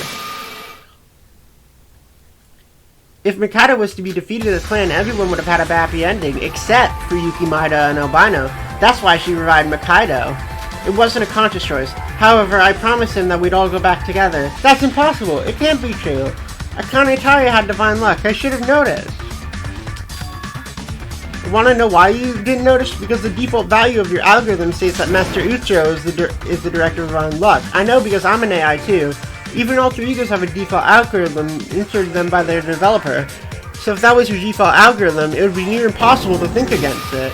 First of all, Akane Taria got divine luck. Sora can use it because Akane Taria's personality, and Sora is just a tool I made, so she's a personality that will disappear at the end of the countdown. So you're entering Sora's body, meaning you'll get her divine luck. I first took Divine Luck from Utaro, but now I'll take Divine Akane Taria's when I enter her body too. You're wrong, Mikado, there is a way. You still have the same damn confidence. The personality override. I'll use your plan against you. I'm gonna override somebody else into the Akane Taria's body instead of you. Your data is incompatible. The only reason I can enter a human brain is because of my status as an alter ego. Your data is completely different from a human brain. When did I say I'd be using myself? The personality that's gonna override the Akane Taria's is Yuki Maeda. The personality override system was already set to target me. I plan to have a physical body as well as Divine Luck. So how are you gonna change the target to Yuki? That's impossible unless you have the administrator code. I'm gonna guess it, because I have Divine Luck. Yo, alter ego.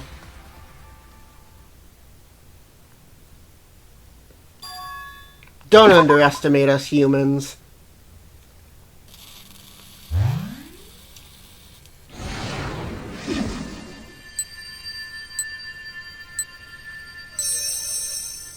Sora. What? No! No! Not the Sister Zone! No! You're a liar. You promised me we'd escape together. You said that to my face. Okay, there's no reason to be sad. The data inside will not be deleted. Since that data also contains Mikado, but it might be possible to back up Sora's data, so there may come a time when you see her again. See, Yoriko? You promised we'd get out of here together. You better keep that promise one day. Don't worry, we'll definitely meet together. No, I don't want to say it yet. We'll meet again, yeah? I'll just tell you then. No! Sora, we'll definitely meet again. We will, Yoriko, I promise. I don't think I can ship Sora and Yoriko anymore. I spoke to a friend about this, and they said that shipping Sora and Yoriko in the context of them both being how they were pre-Chapter 6 is okay. And I'm not a pro-shipper for that. So, that's good. Fuck pro-shippers. And fuck you for forcing the heterosexual agenda onto Sora and Yuki. But you know what? It's okay. The game gave me enough Sora x Yoriko fuel to keep me shipping it forever, despite the game itself going against me at times. And Lineage clearly meant for there to be some romantic subtext between the two, even if they didn't commit to it. So, you know what? It's canon to me. Besides that, though, it was a great game overall, and I fucking loved it. Thanks for watching this series.